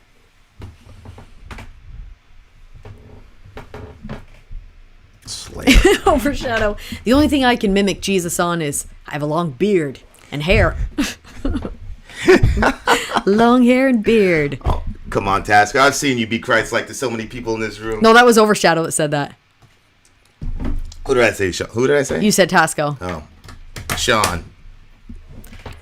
Slayer. Constantine, you are the best Christians with whom I had a dialogue because there are such Christians in Russia that I am ashamed of this religion. Wow. Thank you for the most intelligent dialogue for religion. Oh, Constantine, you're That's interesting. You asked some very, very important questions. And the reason I wanted to take time and answer your question specifically about pacifism is because I've come on here on numerous occasions and advocated for pacifism, and I still will. But I wanted to be able to say, yes, I'm advocating for this, but I struggle here, here, and here, because I cannot stand people who pretend. So thank you for giving me that opportunity so I could update everybody so that you guys can know how to pray for me. And you guys can know how to pray for the people around me. Because they, I've come to the realization that my family is way, way, way, way, way more important to me than I realized. So because of that, I'm extremely nobody's touching this shit right here. Ever. So that's a good thing to have, I guess, to some degree, but it's got to be balanced out because Christ is more important than my family. So there's that. Okay. Slayer, what's the name of the song? These are her chainmail bracelets. I see. We'll play the next thing. Slayer, what's the name of the song? Read Between the Lines. Read Between the Lies. Let's go. Oh, lies. Oh, no. Yes. Aggression.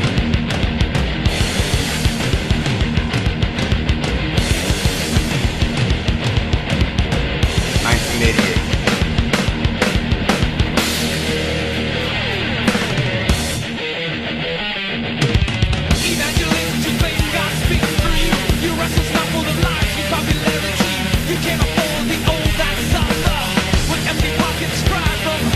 Wow. Wow.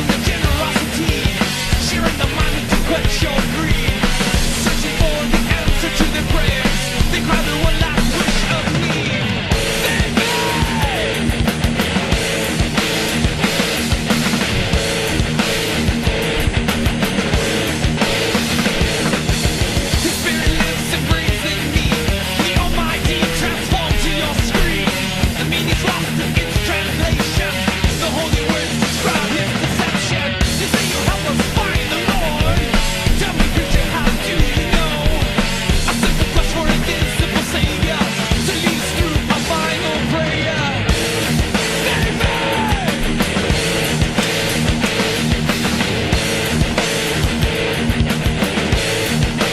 Guitar is back on.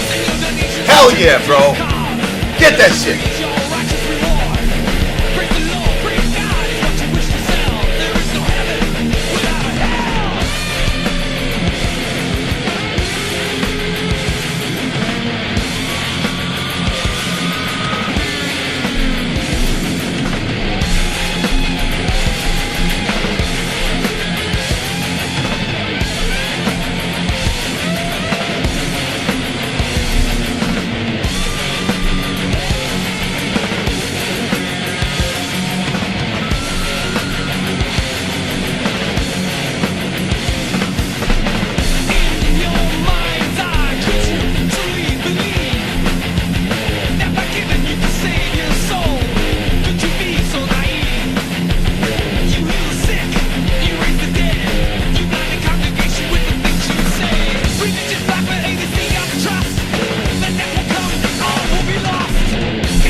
Wow.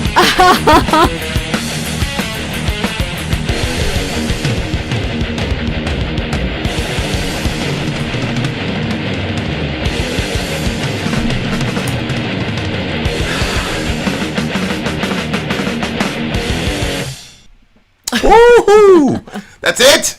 I forgot. Slayer did That last line, you may believe it, but Satan wouldn't lie.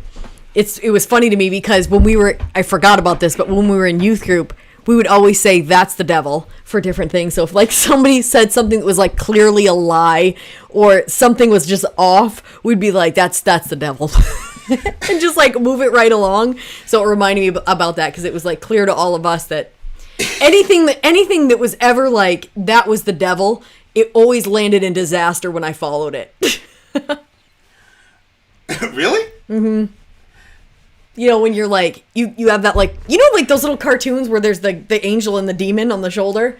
Yeah. And like, sometimes you feel like that, like there's like, oh, you shouldn't react like that. And then the other one's like, yeah, but it was going to be a really good idea. And then you're kind of like going back and forth and then you decide and you're like, poof. Remember they would flick them off? Oh, yeah. And then this one would override and then it just lands in disaster. Anyway. That last line, it's kind of rare. I'm going to start with the last line.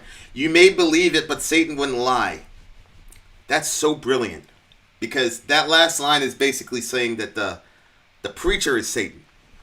That's yes. the point. The evangelist is Satan. It starts out saying the evangelist, and then it ends with Satan. And that's because in his mind, and he's right in this situation, they're one and the same. Yep. And he's right in that situation.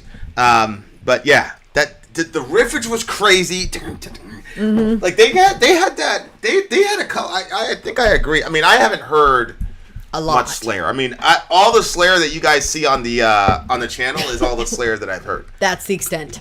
So, but I've never heard like a terrible riff. Like Kerry King's solos are. I will never forget them for Raining Blood. Yeah. Really? Why?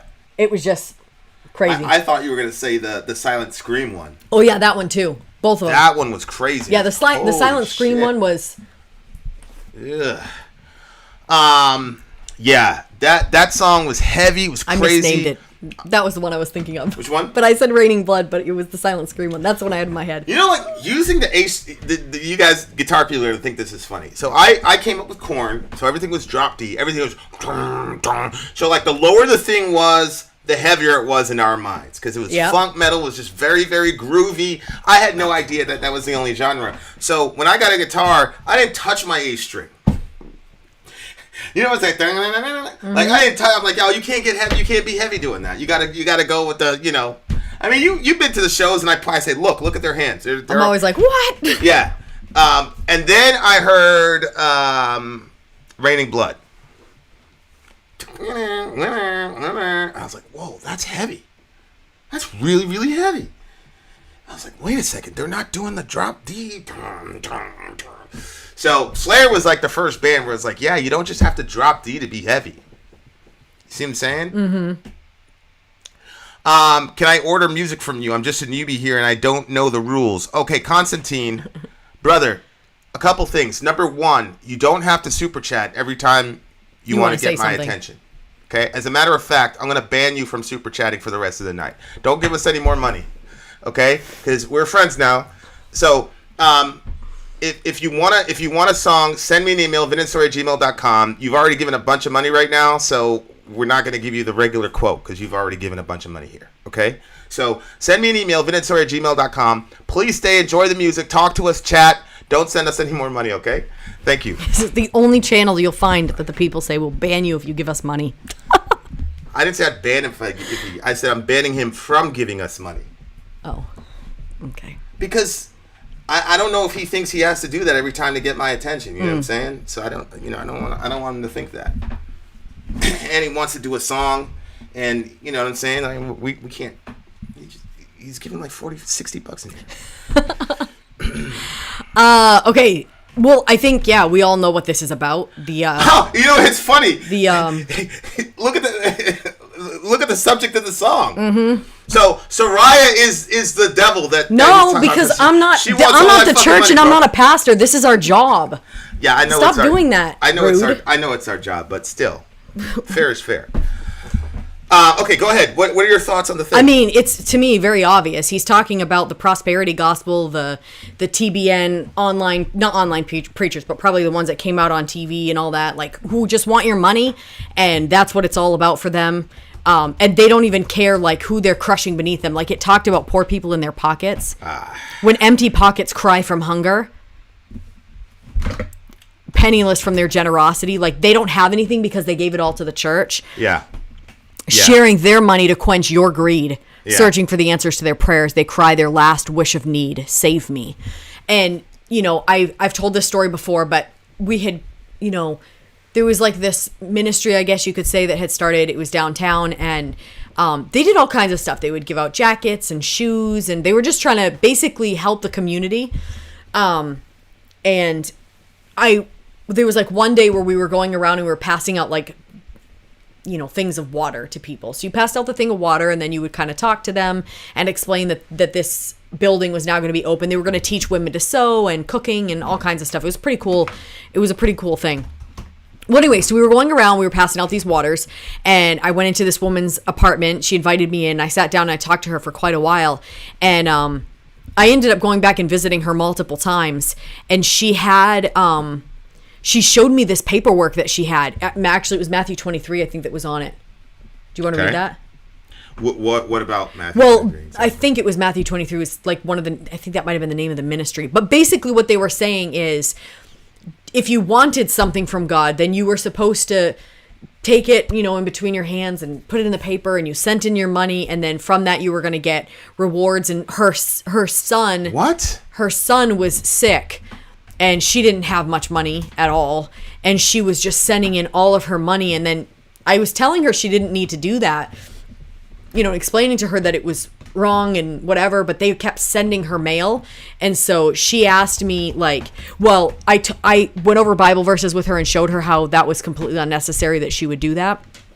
And it was sad because even though she like wanted to believe the Bible verses, you could tell that she was still like, what if I'm wrong though and my kid dies?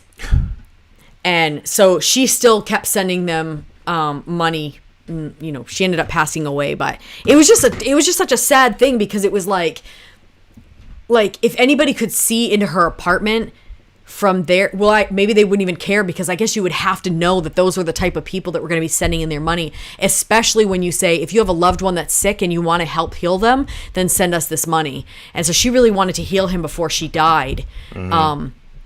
But it was a pretty tragic little thing. But so that, she was sending in all she had to these people. I was so furious with them.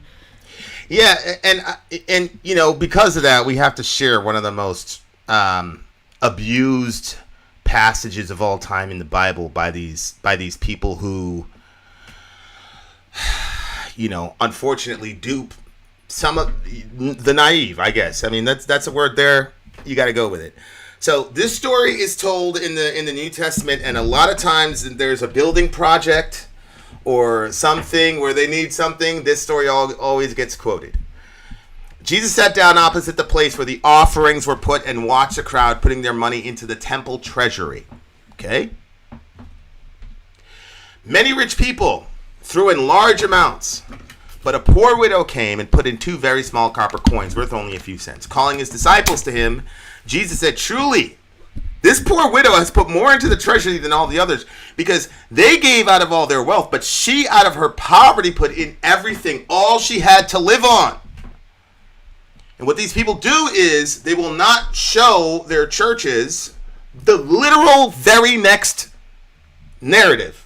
Like right on top of it. They will never ever do that. They'll never show it to them. They'll read that and that'll be it. Ladies and gentlemen, after Jesus said this, now remember the context of the passage is this woman is giving money for the temple treasury. So they're at the temple complex and people are putting in money to build up the temple treasury. Okay? So then Jesus he says what he says, right? And look at the very next line. This is literally, if you open your Bible, it will be the very next line. Look at this. As Jesus was leaving the temple, one of his disciples said to him, "Look, teacher, what massive stones, what magnificent buildings." Well, how did you get the magnificent stones and buildings? That's right, because you were taking money from poor widows. Listen to what Jesus says. He says, "Do you see all these great buildings? Not one stone will be left upon another. Everyone will be thrown down." This is universally looked upon as God judging Israel in 70 AD when the Romans came in and sacked it from April of 67 to, I think it was June of 70 AD. So Jesus hated that system. He called down God's wrath on that system. He hated people doing that to poor, naive people. He couldn't stand it. He was not saying, "Look how awesome this widow is. Everybody should be like that. Give the last penny that you have to a building." He was not saying that. What he was saying was, look at this fucked up system. And if you don't believe my interpretation, look very closely to this passage. I remember going over this with you in the Bible study, and you were very, when I first said that, no, the widow, you're misinterpreting that. I didn't even remember that you said that because it's so shocking to me. What's so shocking? That verse follows the other one. That's... Yeah, it's right there. It's literally right there. But they won't teach people that, because then how the fuck are you going to raise money for your building fund? Because if taking money from these poor widows resulted in Jesus saying, "Okay, Father, destroy this shit," then the parallel is obvious, right? So that's my thing, man. Like that's why I tell people, read your Bible for yourself, because I'm convinced that if people read their Bible, I mean, there are some complex things in the Bible, but I'm convinced that, especially when it comes to the stuff that Jesus is talking about, you will be able to find, you'll be able to do that pretty well. It's so funny because so many people, whoops, you need the charger. So many people, they quote that verse all the time. And the other thing that's insane is that... Oh, yeah, that's the building fund verse. Yeah. Yeah. Or the pastor. That's one thing I learned from... You'd always be like, now read the very next verse. I've heard you say that so many times. And so that's why when we were doing our family study, there was something that Zoe had brought up. And then I was like, she said like the natural question that came next. And then I was like, yeah, look, it talks about it in the very next verse. Because it was like the natural progression of how human beings function in those situations. But the only reason I read the next verse is because you drilled it in so many times. Read the next one. Yeah, and yeah, and again, guys, look, you'll see it again here in this passage. And notice who Jesus was concerned about in this passage. And it's in the same complex of verses, okay? See, this is where I thought you were going. He says, "They devour widows' houses and for a show make lengthy prayers. These men will be punished most severely." You're in the 9th circle of hell, bro. You're gonna do that to a poor widow. You're gonna take her last dime. That's all she had to live on. A lot of people think that Jesus' face was like, wow, this is amazing. Jesus was furious when he said that shit. When he said that's all she had to live on, he was not commending her. He loves her, but he was angry at the fucked up system that created a situation in which a widow, and think about this, guys, no social security, no safety net, no socialism.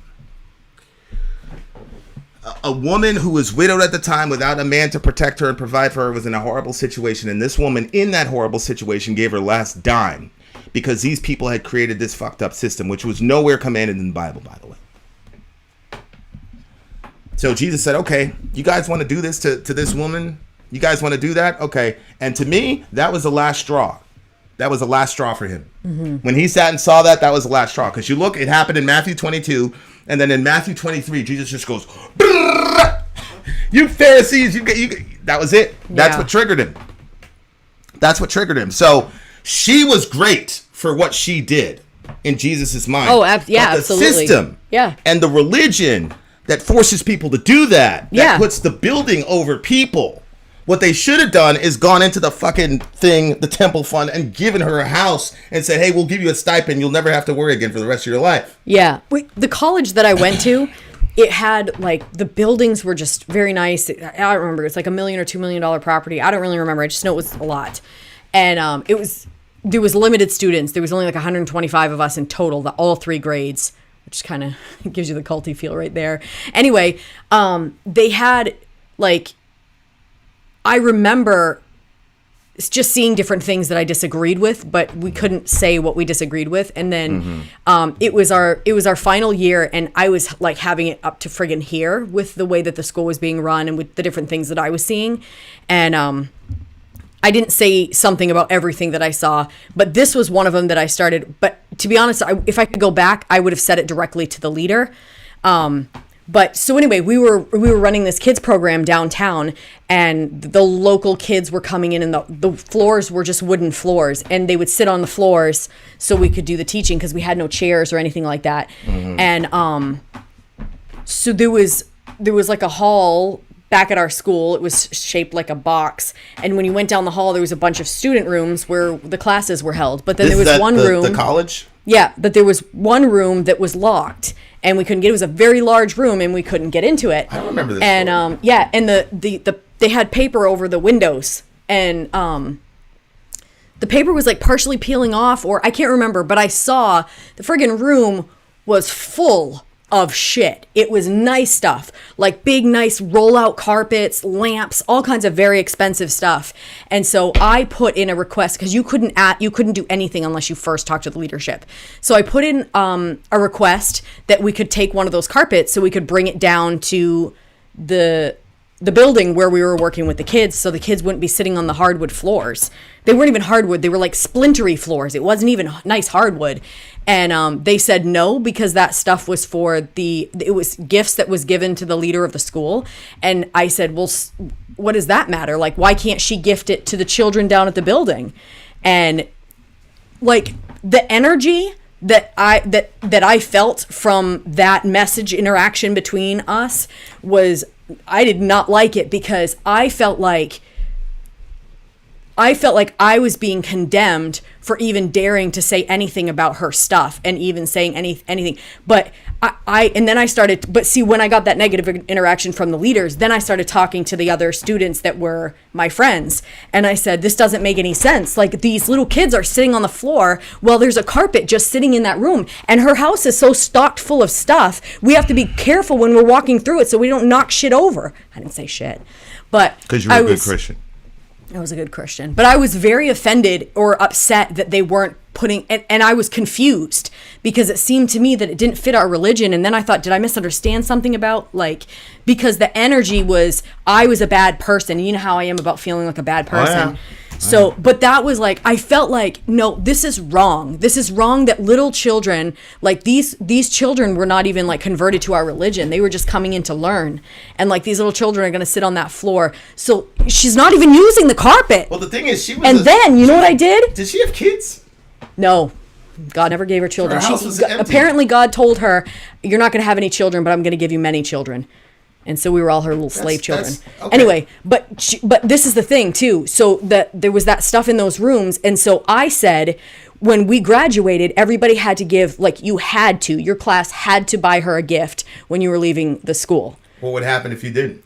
I don't know. So they said, buy her a gift? No, it was a class gift. So you don't have an option. Okay. So we had our money pooled together. And so we were going to buy her a gift.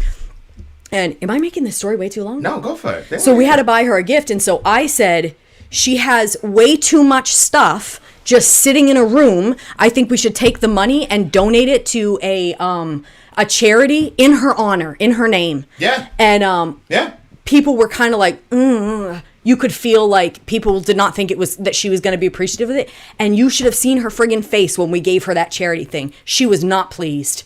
I couldn't believe it. I could not believe it. And they told me that was going to happen. And so, and the president of my class didn't want to present it to her because he felt uncomfortable. Because they all knew. This dude's a soft, bro. You should be like, y'all niggas soft. I think I ended up presenting it to her. Be a man. Tell him to be a man. But I was very, like, there was just so many weird things. But there was that. Yeah, man. It's crazy. I forgot about that till just now. It's absolutely crazy. And man, I do not want to trade places with those. Man, listen. Okay.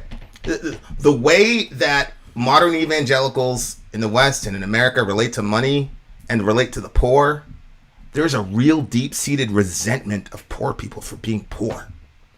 And man, I'll never forget it. Ron Paul was up there. For making them feel like they should do something about it? Or what is it? Ron Paul was up there. You're right. I showed you that clip, right? He's like, what is this thing where we have to take care of other people's health care? Yeah. And he was genuinely bewildered, and the entire Christian, yay! I don't get it, man, but okay.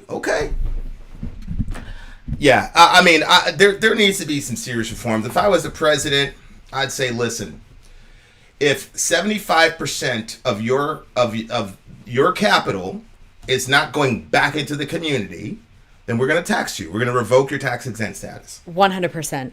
100%. And I don't know why they don't just. There's nothing wrong with that. No.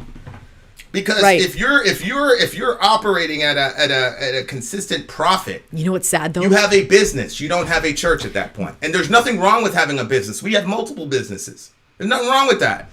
But it's not a church. Church is where people give money so that you can redistribute that money to heal your community.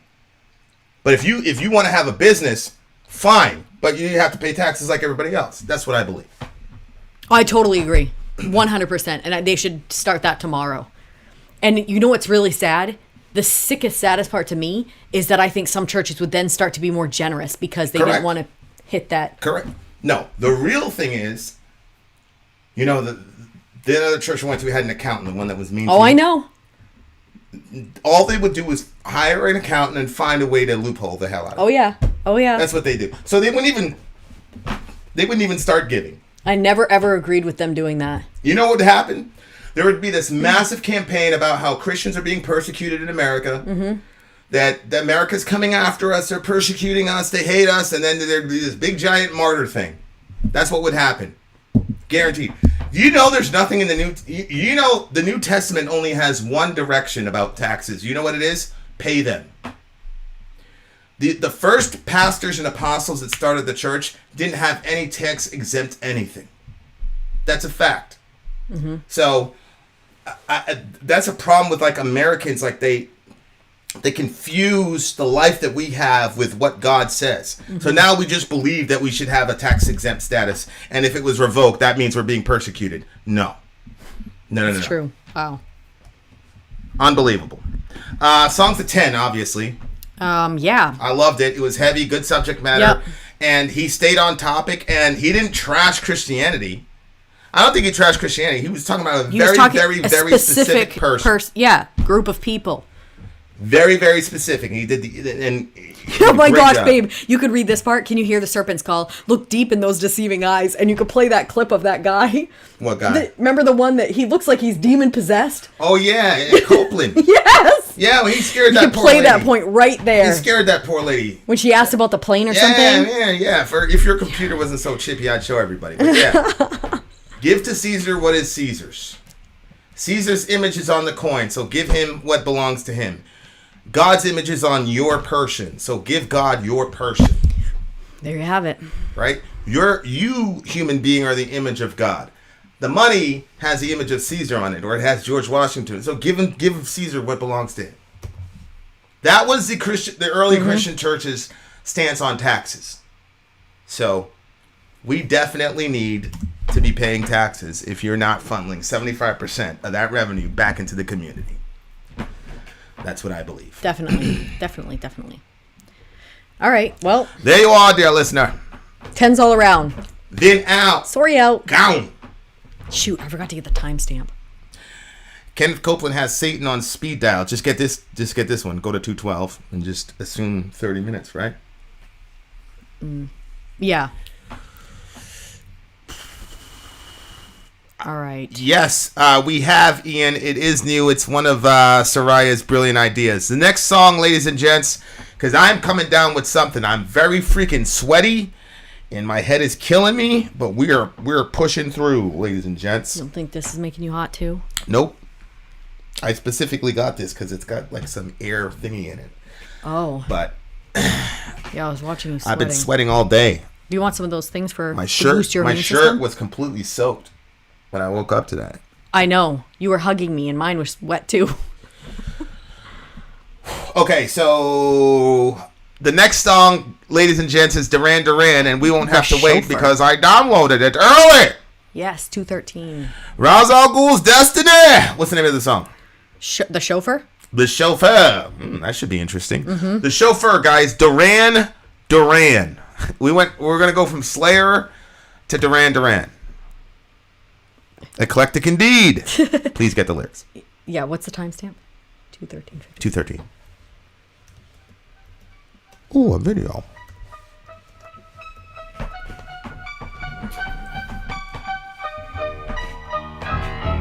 Got the lyrics?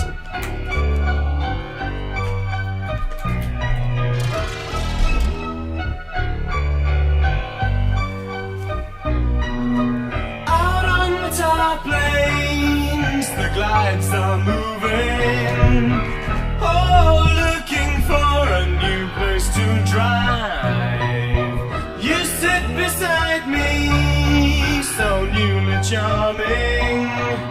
Sweating dewdrops glisten fresh in your side.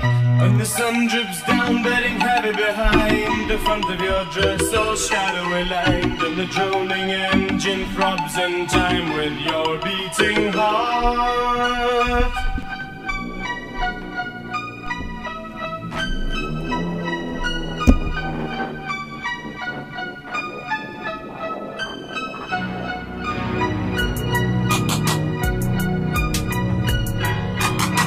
Way down the lane away, living for another day. The 8-fits warm up in the drifting haze. Swim seagull in the sky towards that hollow western isle. My envied lady holds you fast in her gaze. And the sun drips down, bedding heavy behind the front of your dress, all shadowy lined. And the droning engine throbs in time with your beating heart. And the sun drips down, bedding heavy behind the front of your dress, all shadowy lined. And the droning engine throbs in time with your beating heart.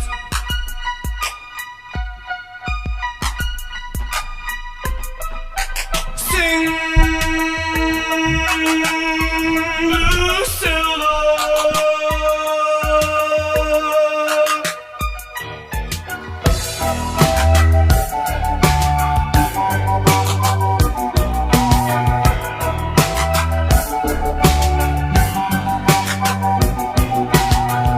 And watching lovers part, I feel you smiling. What last winters lie so deep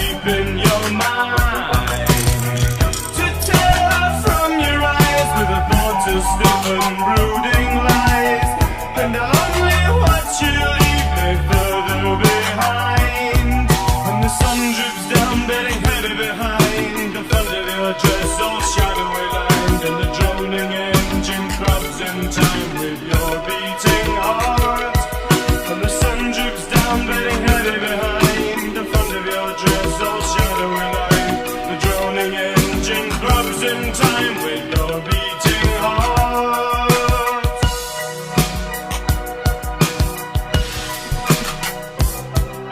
Sing, blue silver. I like that point. Sing Blue Silver. Sing, sing, blue silver.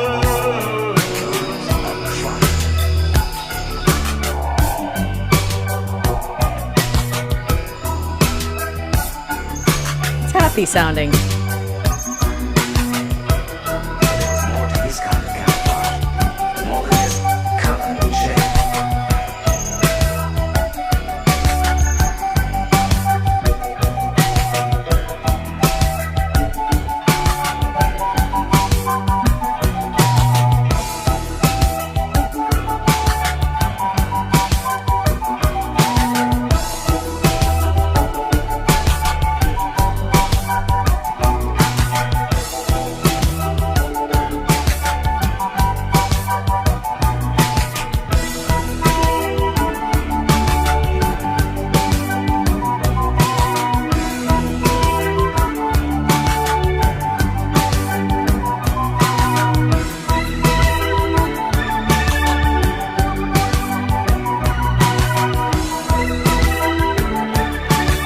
Who's going now? The door promised me my dinner.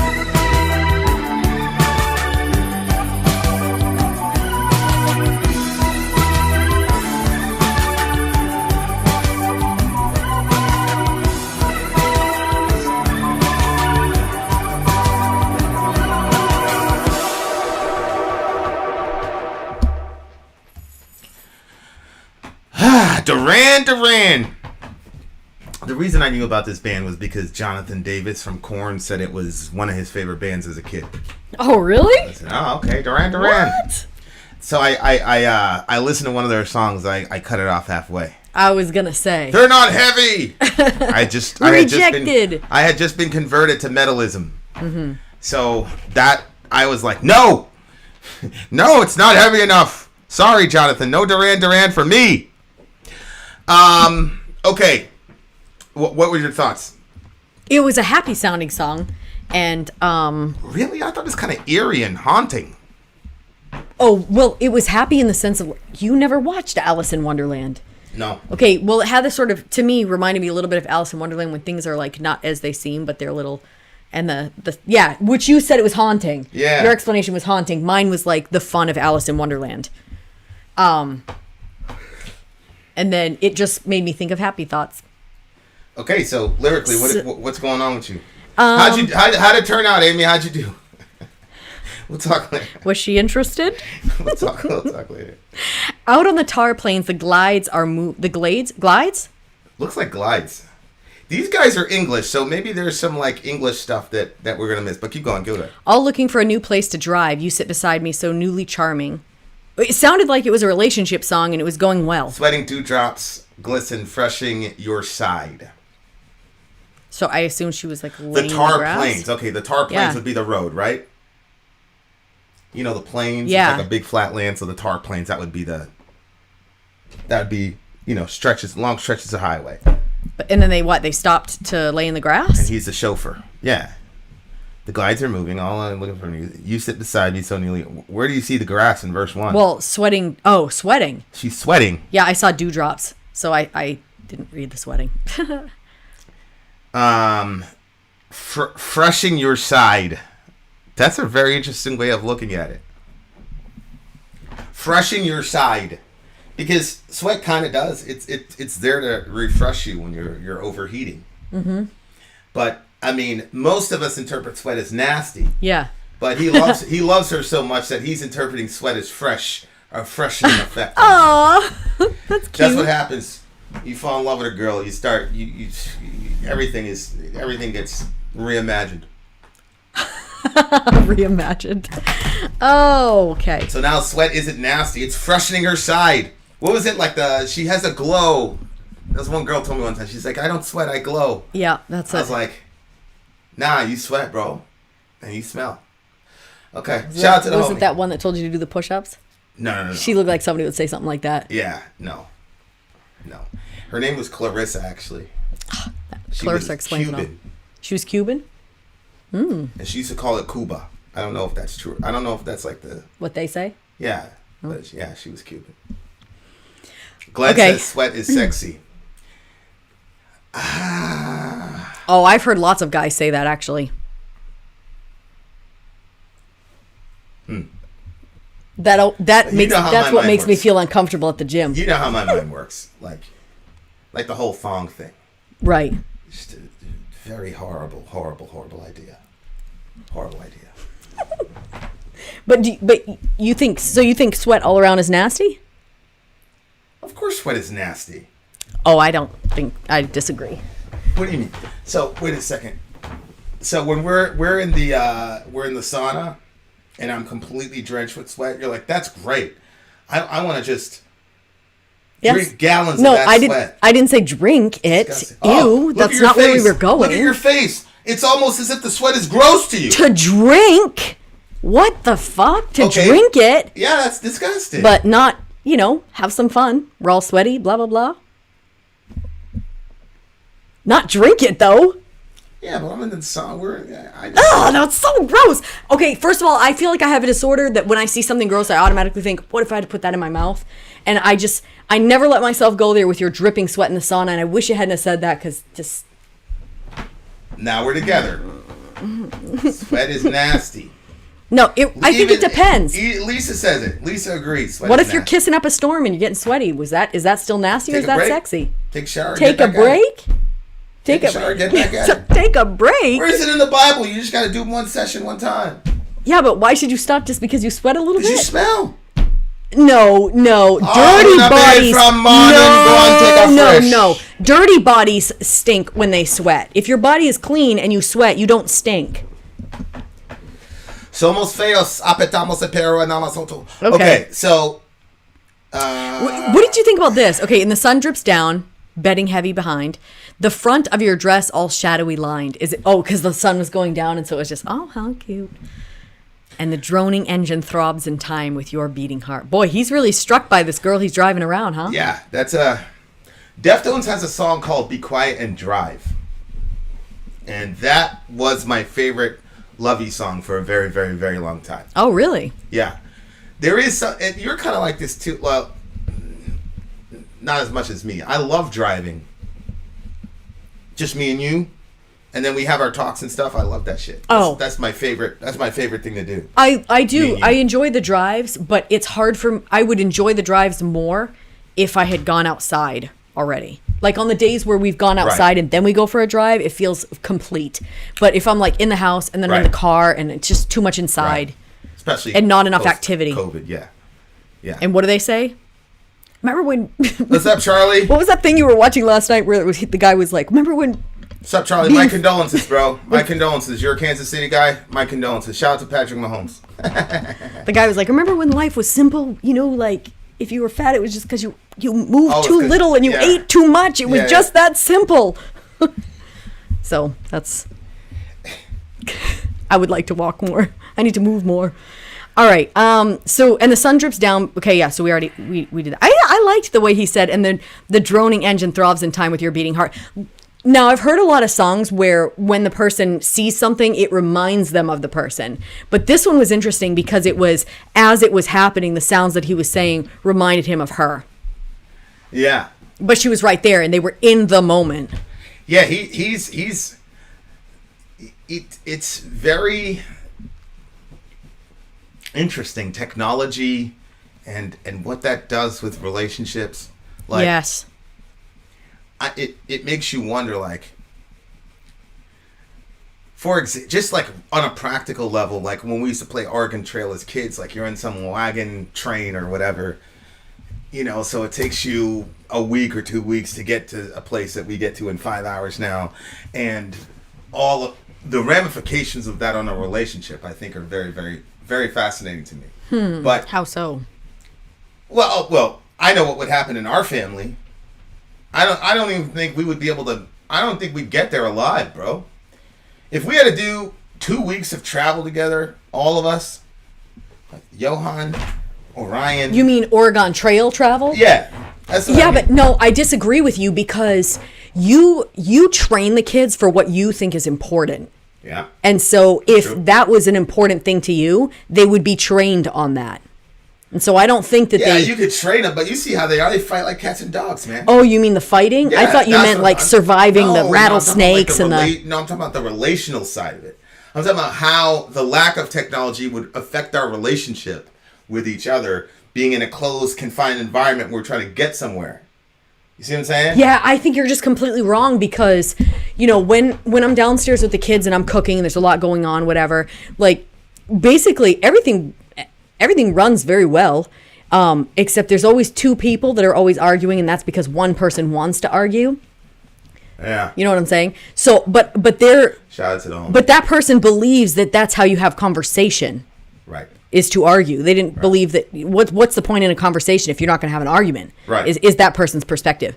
So I think that if we were in a closed room like that for long periods of time, I think that everybody would... I actually think there would be less arguing because there'd be more to see. Although the Oregon Trail probably was pretty boring. So, anyway... Didn't they have, like, you ran into an Indian and he killed you? Yeah. There could be an Indian... Yeah, that's true. Holy shit. Wow, I didn't even realize... Evil ass Indian. Yeah. Their land. Yeah, how dare they? How dare they? We have divine right. All right, what do you get the song? Well, I mean, what ended up happening at the end? Actually, hold on. There's more shit here. And watching lovers part, I feel you smiling. What glass splinters lie so deep in your mind, to tear out from your eyes with a word to stiffen brooding lies. But I'll only watch you leave me further behind. Whoa. As they say in the hood, that went left. That went left. Wow. It didn't work out, apparently. Glass splinters lie so deep in your mind. That's brilliant. That's like, you know, because they're in a car. So he's going with the theme, right? Yep. So the car accident happened and there's glass all over the place. Remember when that car accident happened right in front of your place and we picked up glass a year later from the event? Yeah. Mm-hmm. Yep. So the car is Remember- their relationship. Looks like they had a big giant crash, and so the glass splintered so deep in her mind to tear out from your eyes. Go back up.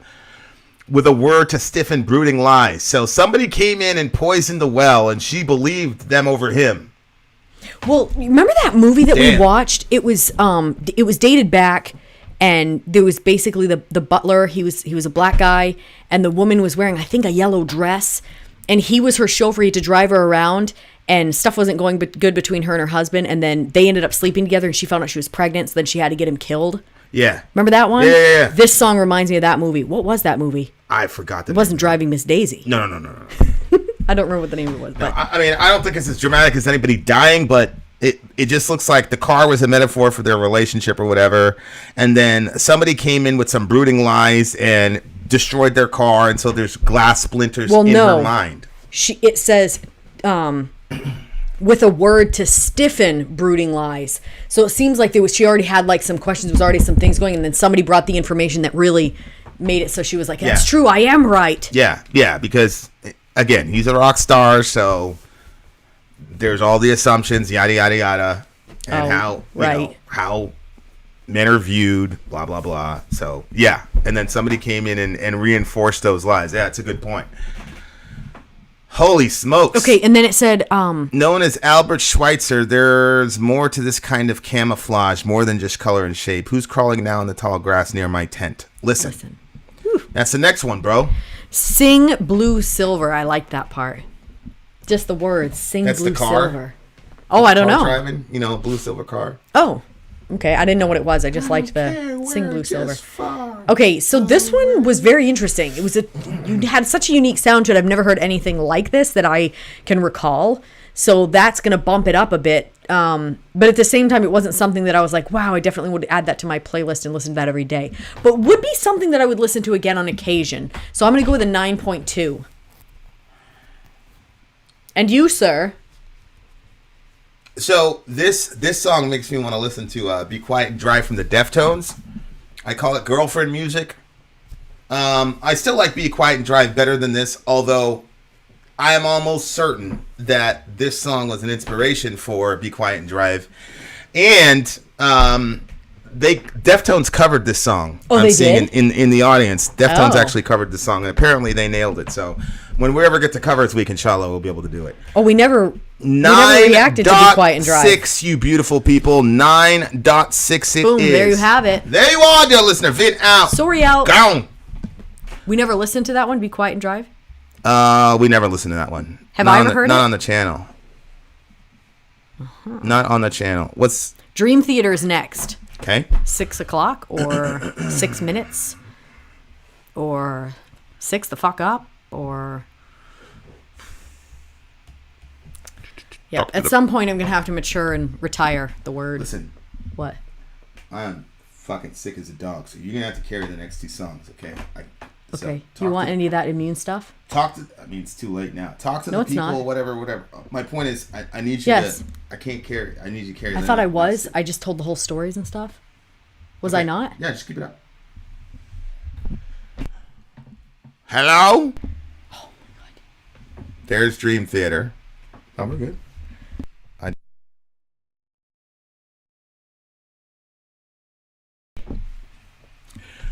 I just don't want to throw up in front of everybody. You know what Right. I'm saying? Yes. I mean, I don't care, but I feel like they'd probably be like, "Oh my God, And then we think about drinking it, and that's I'm just gross. unsubscribing. He puked." How could you have Did you done say this to think us? about drinking it? I told you when there's something gross. Okay, I so have to I'm just not going to think. engage the people I know I'm pulling it up right now. because I told you to. And They're now hearing our here story. we are. They're hearing our story.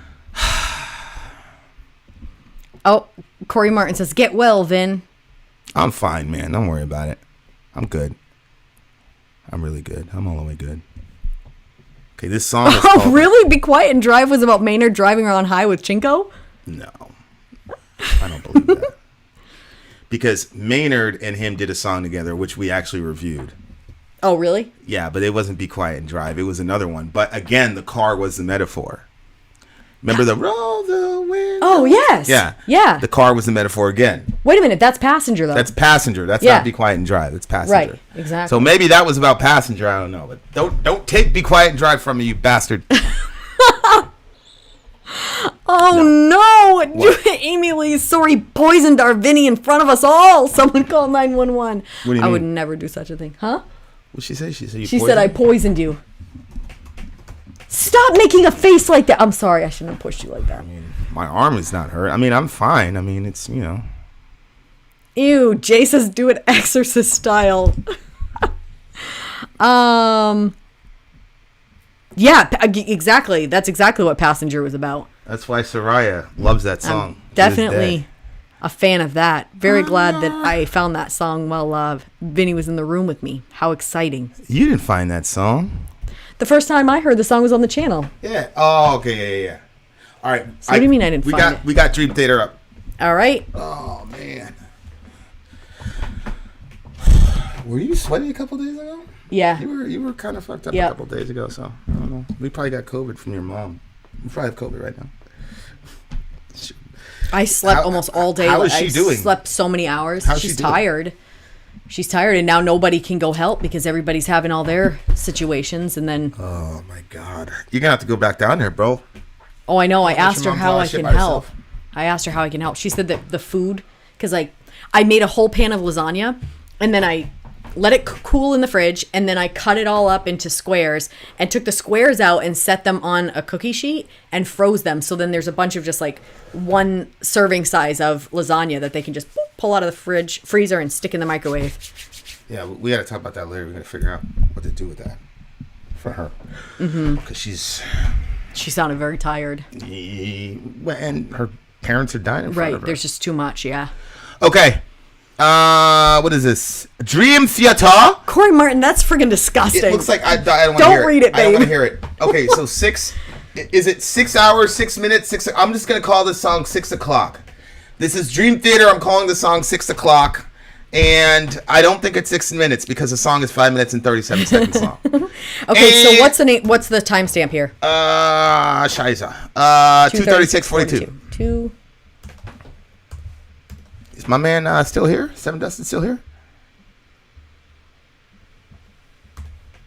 Ready? Yeah. Okay, guys. This is I completely forgot. Dream Theater, 6 Dream o'clock. Theater, 6 o'clock. Here Let's we go.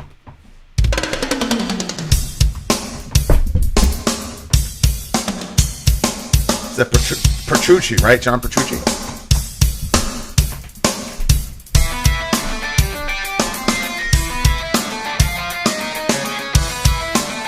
Unbelievable. This is interesting.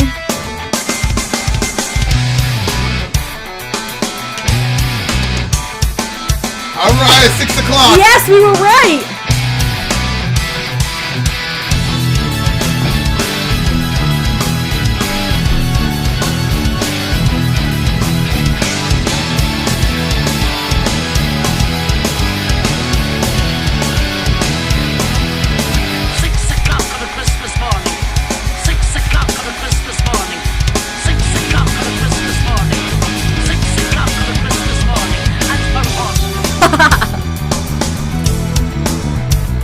What the hell? For the honor of God, I know all about the honor of God, Mary Jane. 6 o'clock and the siren kicks in from a dream.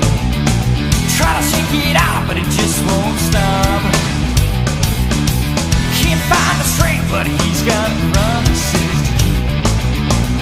And wood to chop before he sleeps.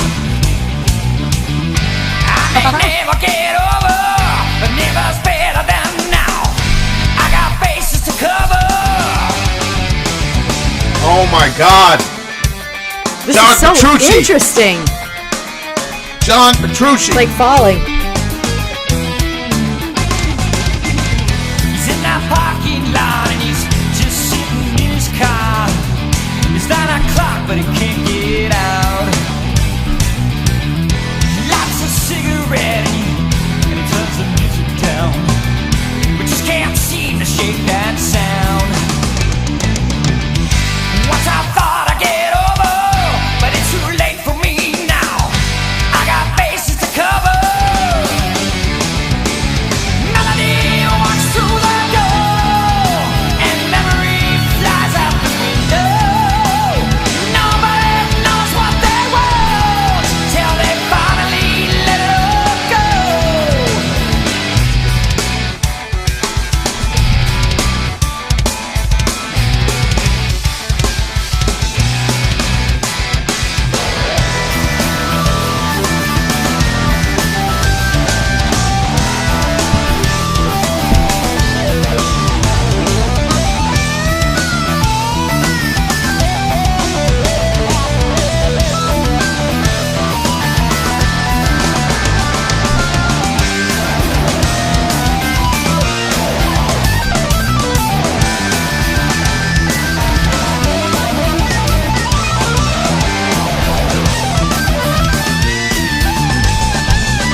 Whoa! And answer a call while you still hear it all.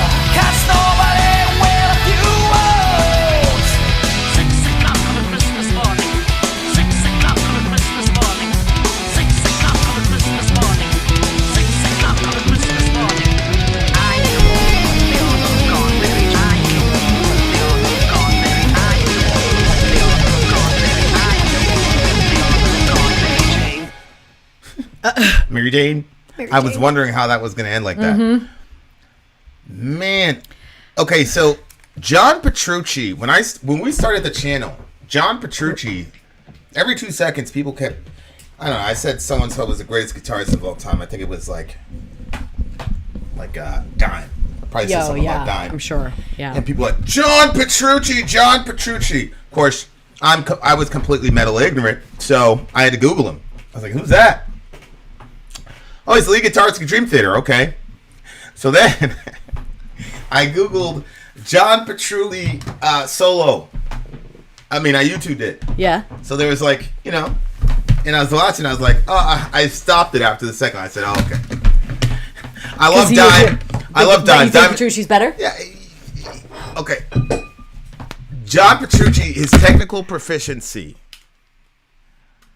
I don't know. Like, so for example, today, right? So I'm working on something, blah, blah, blah. And all guitarists are like this, I found. You write the song, and, you're doodling, you're practicing the song.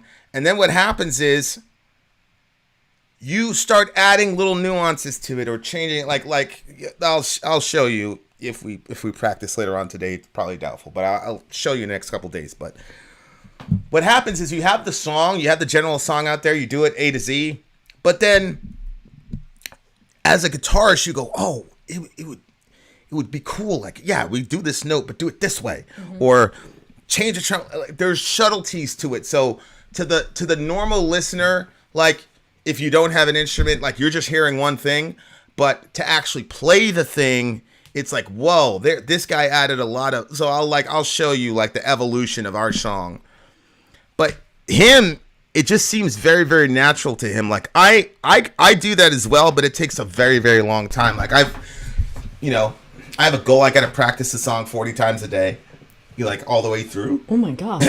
So when you do that, like you can kind of do it in your sleep. But after a while, I some of it is like boredom. Like I've done this before. Can I do something to add it up and spices up? And then that ends up being in the final. So like, But this guy, it just seems to me that. So it takes me, 40 times a day times 3 weeks or whatever. Mm-hmm. To me anyway, when I perceive him, it just looks like he's able to add all that nuance and that genius stuff on the first take. Oh, yeah. That's what I'm saying. Yeah. Like, that level of skill, man, that's not common in guitarists. I mean, you can look at, like, shout out to Kirk Hammett. He has the best solo in the world in my mind with the Fade to Black solo. But Kirk is kind of limited. If you look at his whole body of work, he's kind of limited. He kind of relies heavily on the wah-wah pedal, which is kind of funny because they use it pretty heavily here. But Kirk is kind of, this Petrucci guy's a lot more dynamic. Really? Okay. Well, I mean, I think I'd have to hear them side by side for me to be able to tell. True. But there was definitely, like, I think a lot of people were saying in the comment section that I was seeing was that they would like this to have just been an instrumental. And I can throw in with you, I actually didn't mind the vocal style, but I could throw in with you even if this was a instrumental, it'd be badass.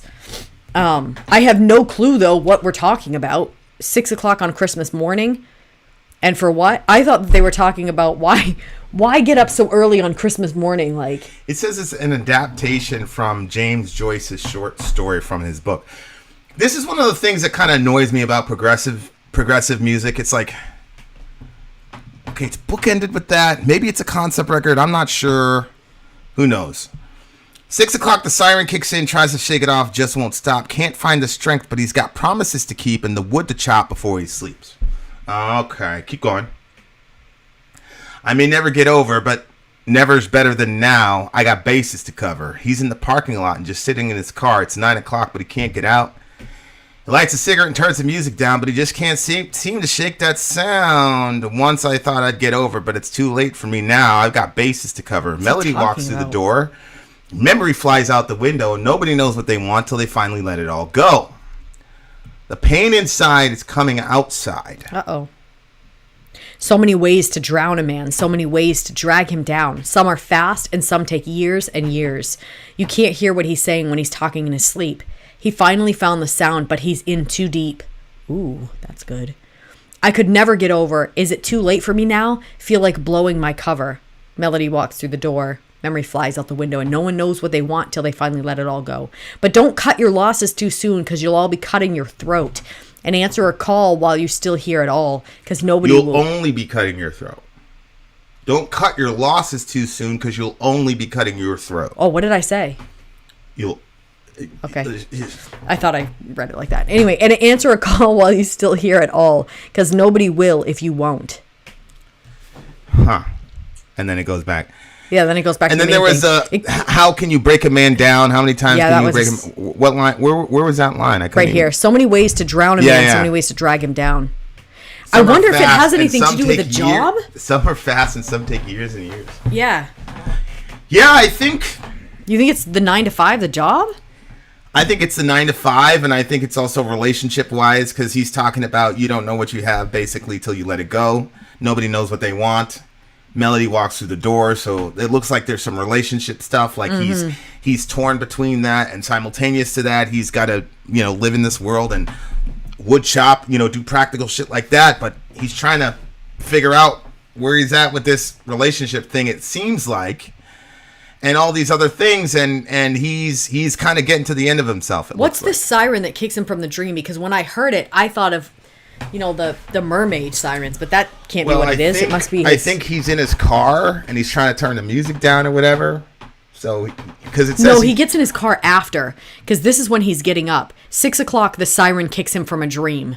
Tries to shake it off, but it won't stop. Can't find the strength, but he's promises to keep. So it sounds like maybe the siren is like... maybe.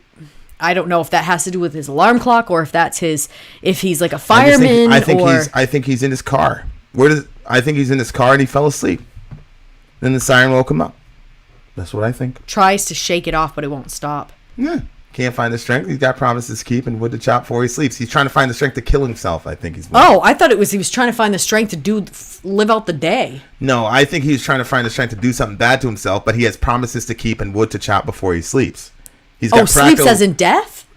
I think it's just he's got practical things he needs to do, and there's people that are depending on him, and he can't just kill himself. He can't abandon those people.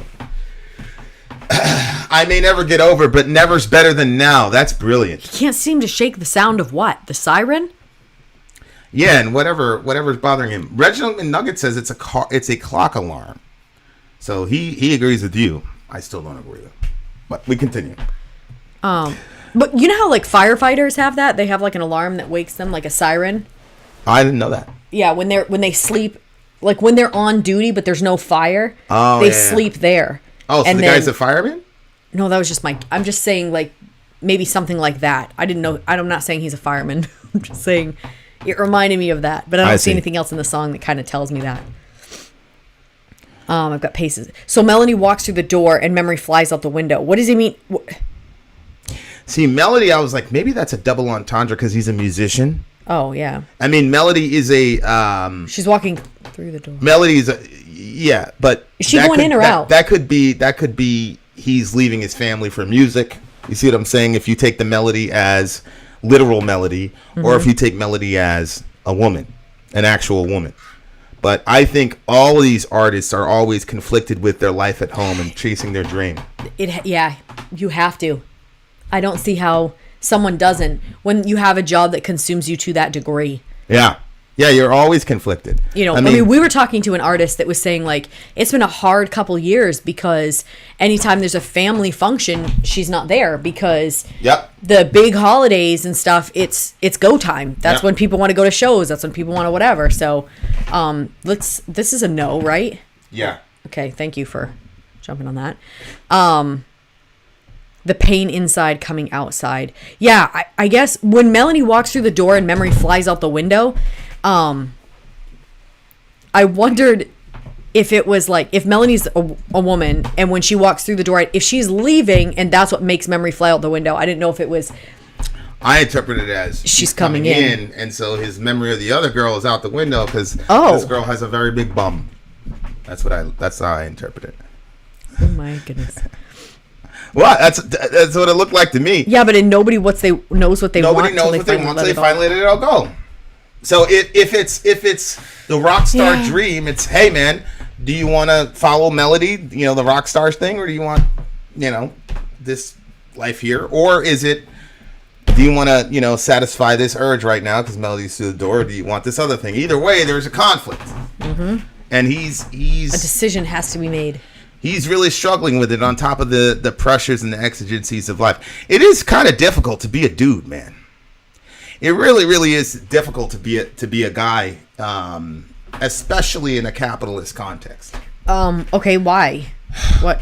There's tremendous pressure on you to produce, to provide, and then on top of that, you got to come home after 9, 10, 11 hours of work, and your wife wants this, your kid wants that, and you can't do anything right at work. You're always getting yelled at work. You come home and you're not doing very well with your, whatever. Obviously, I'm not in that situation because I work from home, but I was in that situation for, in the previous situation I was in, and it was just like, I mean, you've seen the work. I mean, there's always a problem. There was always a fire. There was that's why I like doing the other thing. It's like, man, I'm out of here. And, Yeah.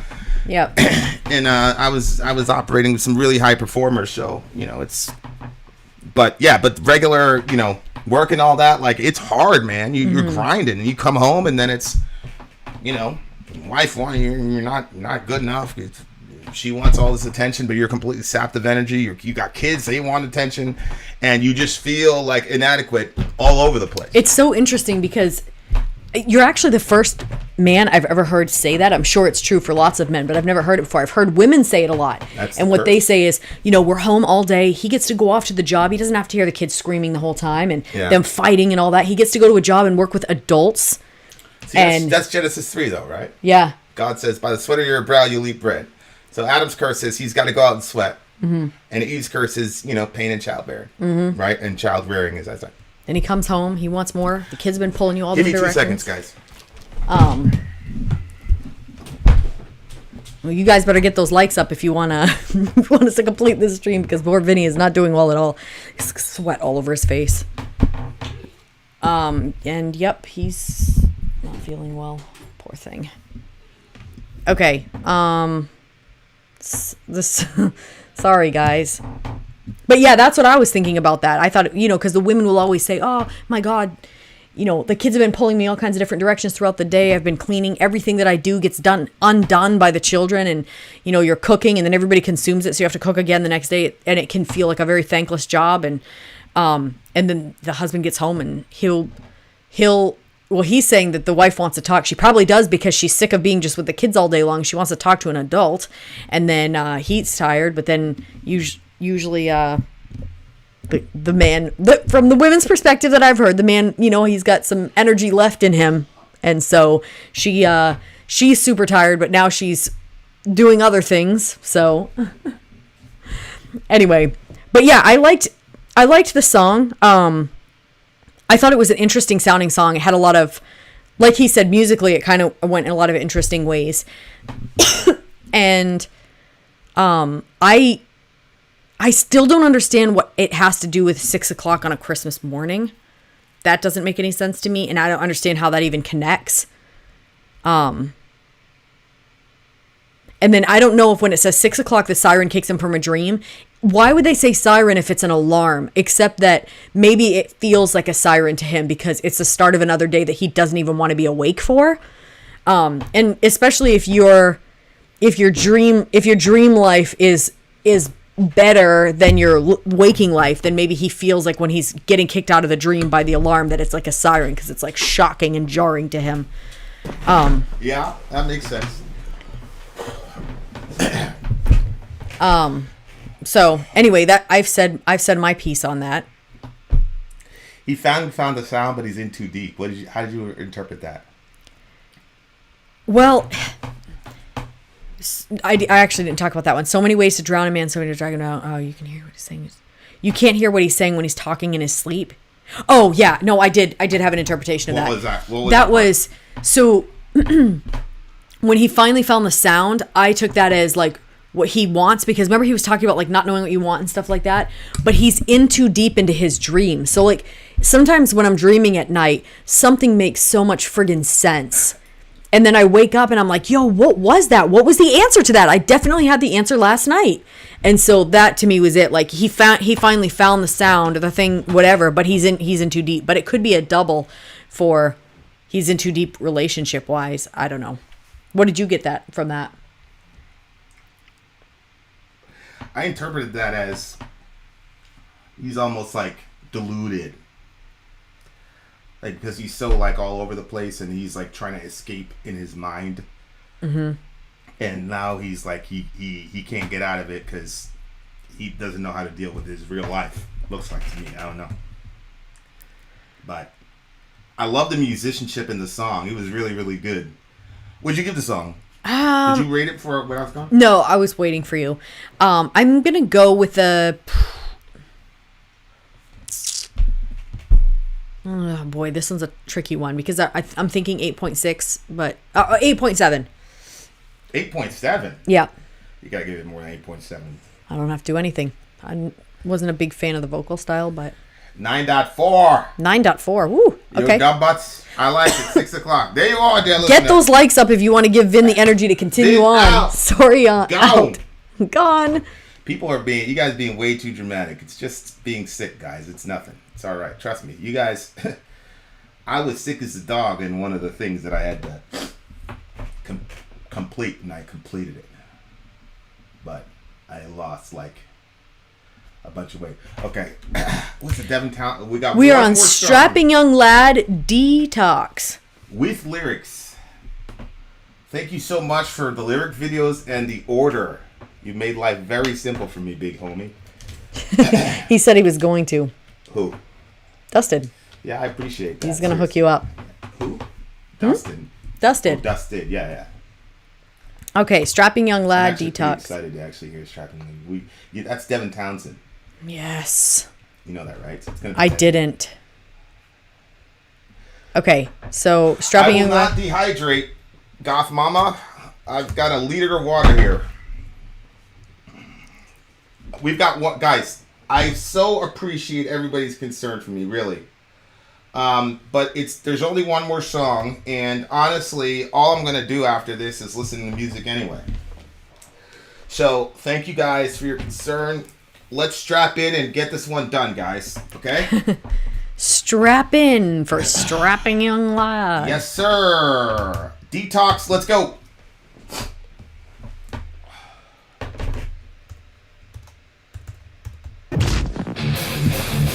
Oh, yes. Play that stupid piece of shit! Oh no!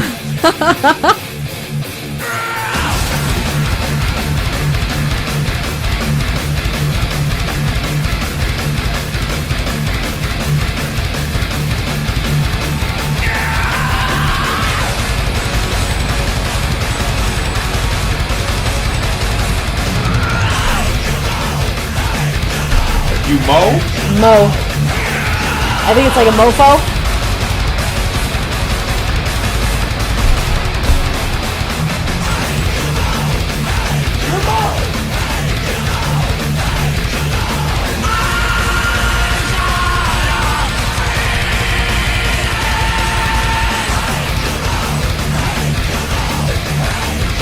I like Devin.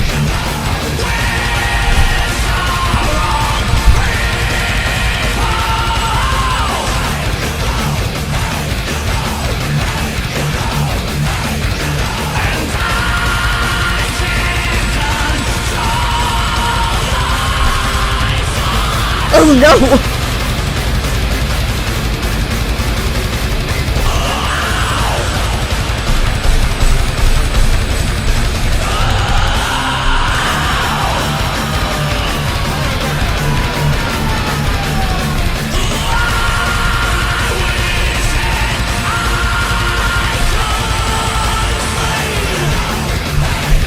Wow.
like it.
Wow.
Wow.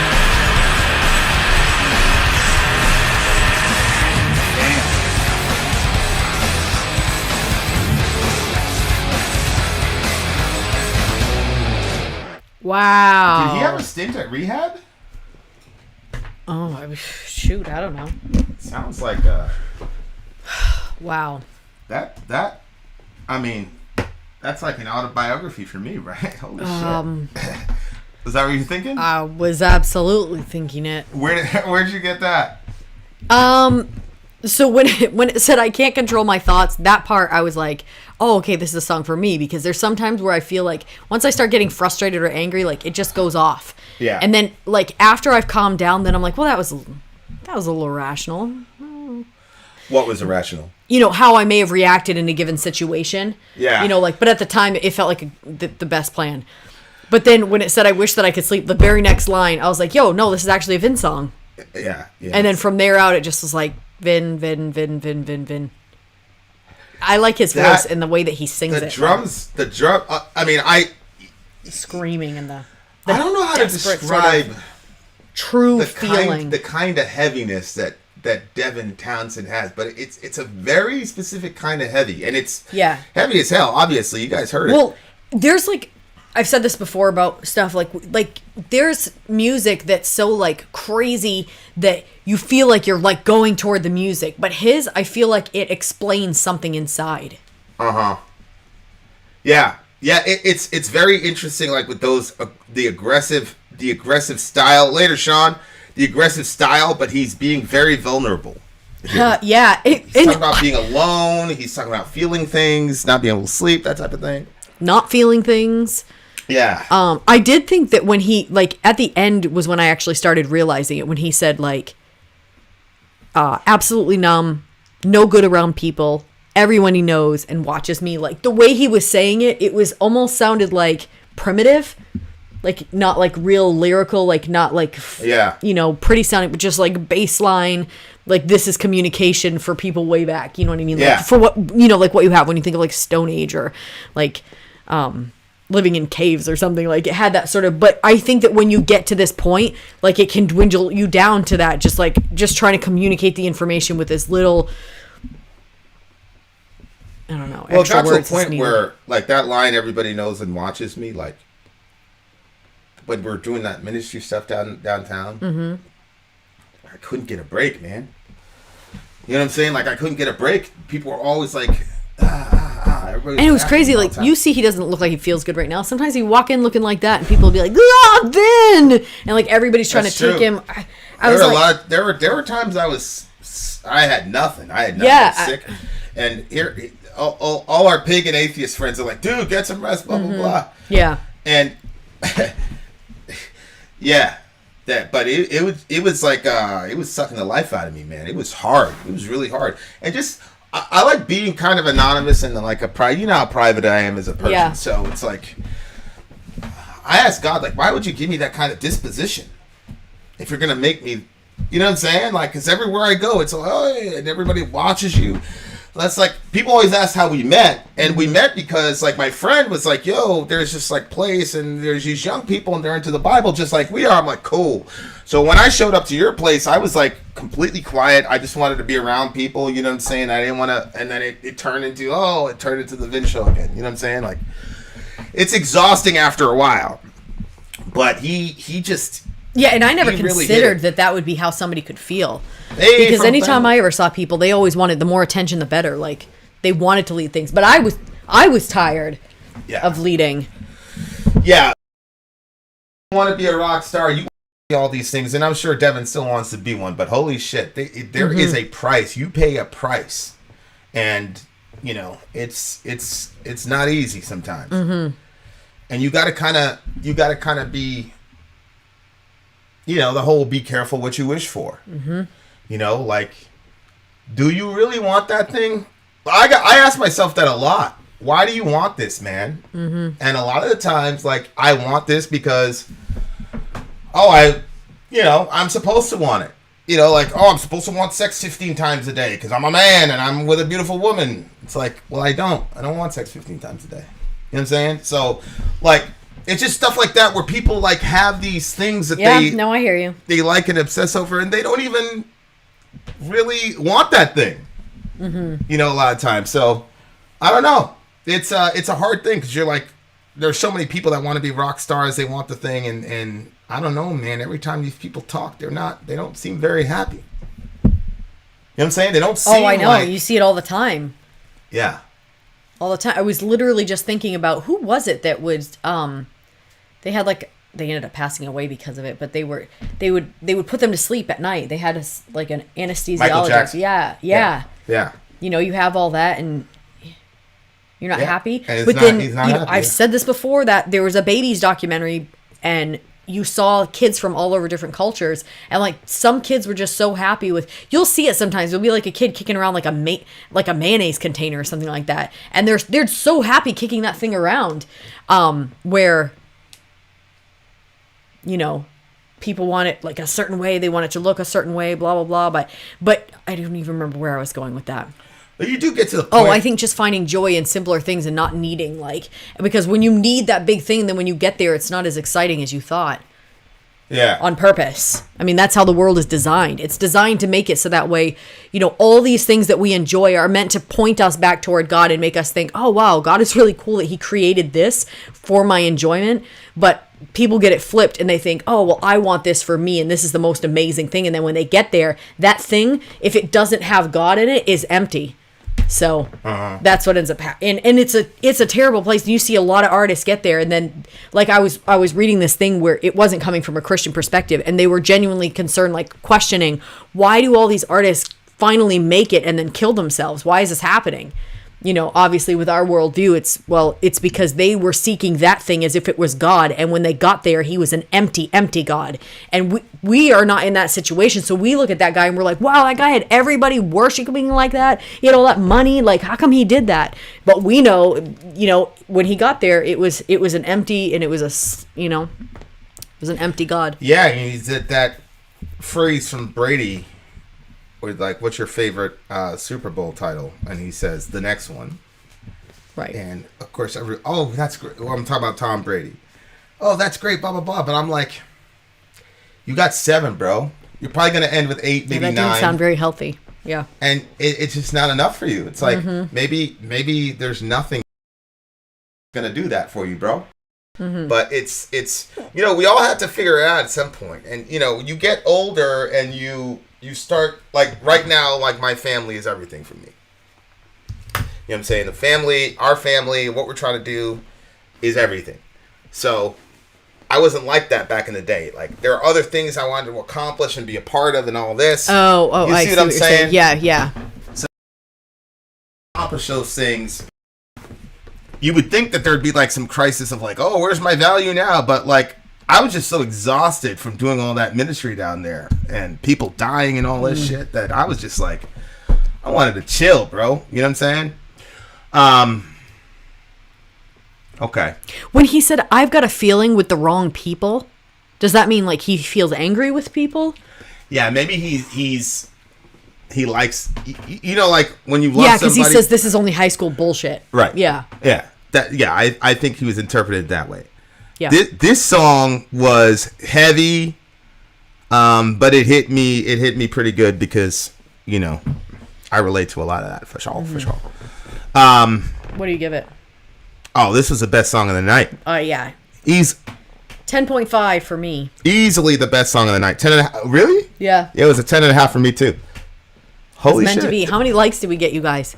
I don't know. Did you give enough to make it worth it for Vinny? Guys, I got to get out of here. Thank you very much, Seven, for the song. Stay safe out there, guys. Love each other. Take care of each other, huh? And I'll see you guys again real soon. Vin out. Sorry out. Hey, Seven, I love you, bro. For real, for real. This was for you. Bye, Vinny. Yeah, tell my love. Yep, he does. He loves you guys. That's why he stayed on for so long. He's going to be ill for the night. Poor guy. And now it's 2:00 in the morning, and I'm like, I'm going to go to sleep, but then I feel bad leaving him by himself. But I can't stay up all night. I have to get up with the kids in the morning. Anyway, you guys, it was cool hanging out with you guys. So glad. Dustin, disgusting. I'll let him know you guys all wished him well and getting better. Amy, how did it go? I am very curious. Just send me a text because I'm about to end the stream. All right, guys, have a good night. We love you. Yes, sweet dreams. I shall try to take care. He doesn't really like. I don't know how to take care of him best. Like, sometimes I think, oh, this is what he wants, and then I go and do that. It doesn't really work out. So I haven't really figured out what it is that makes him tick yet.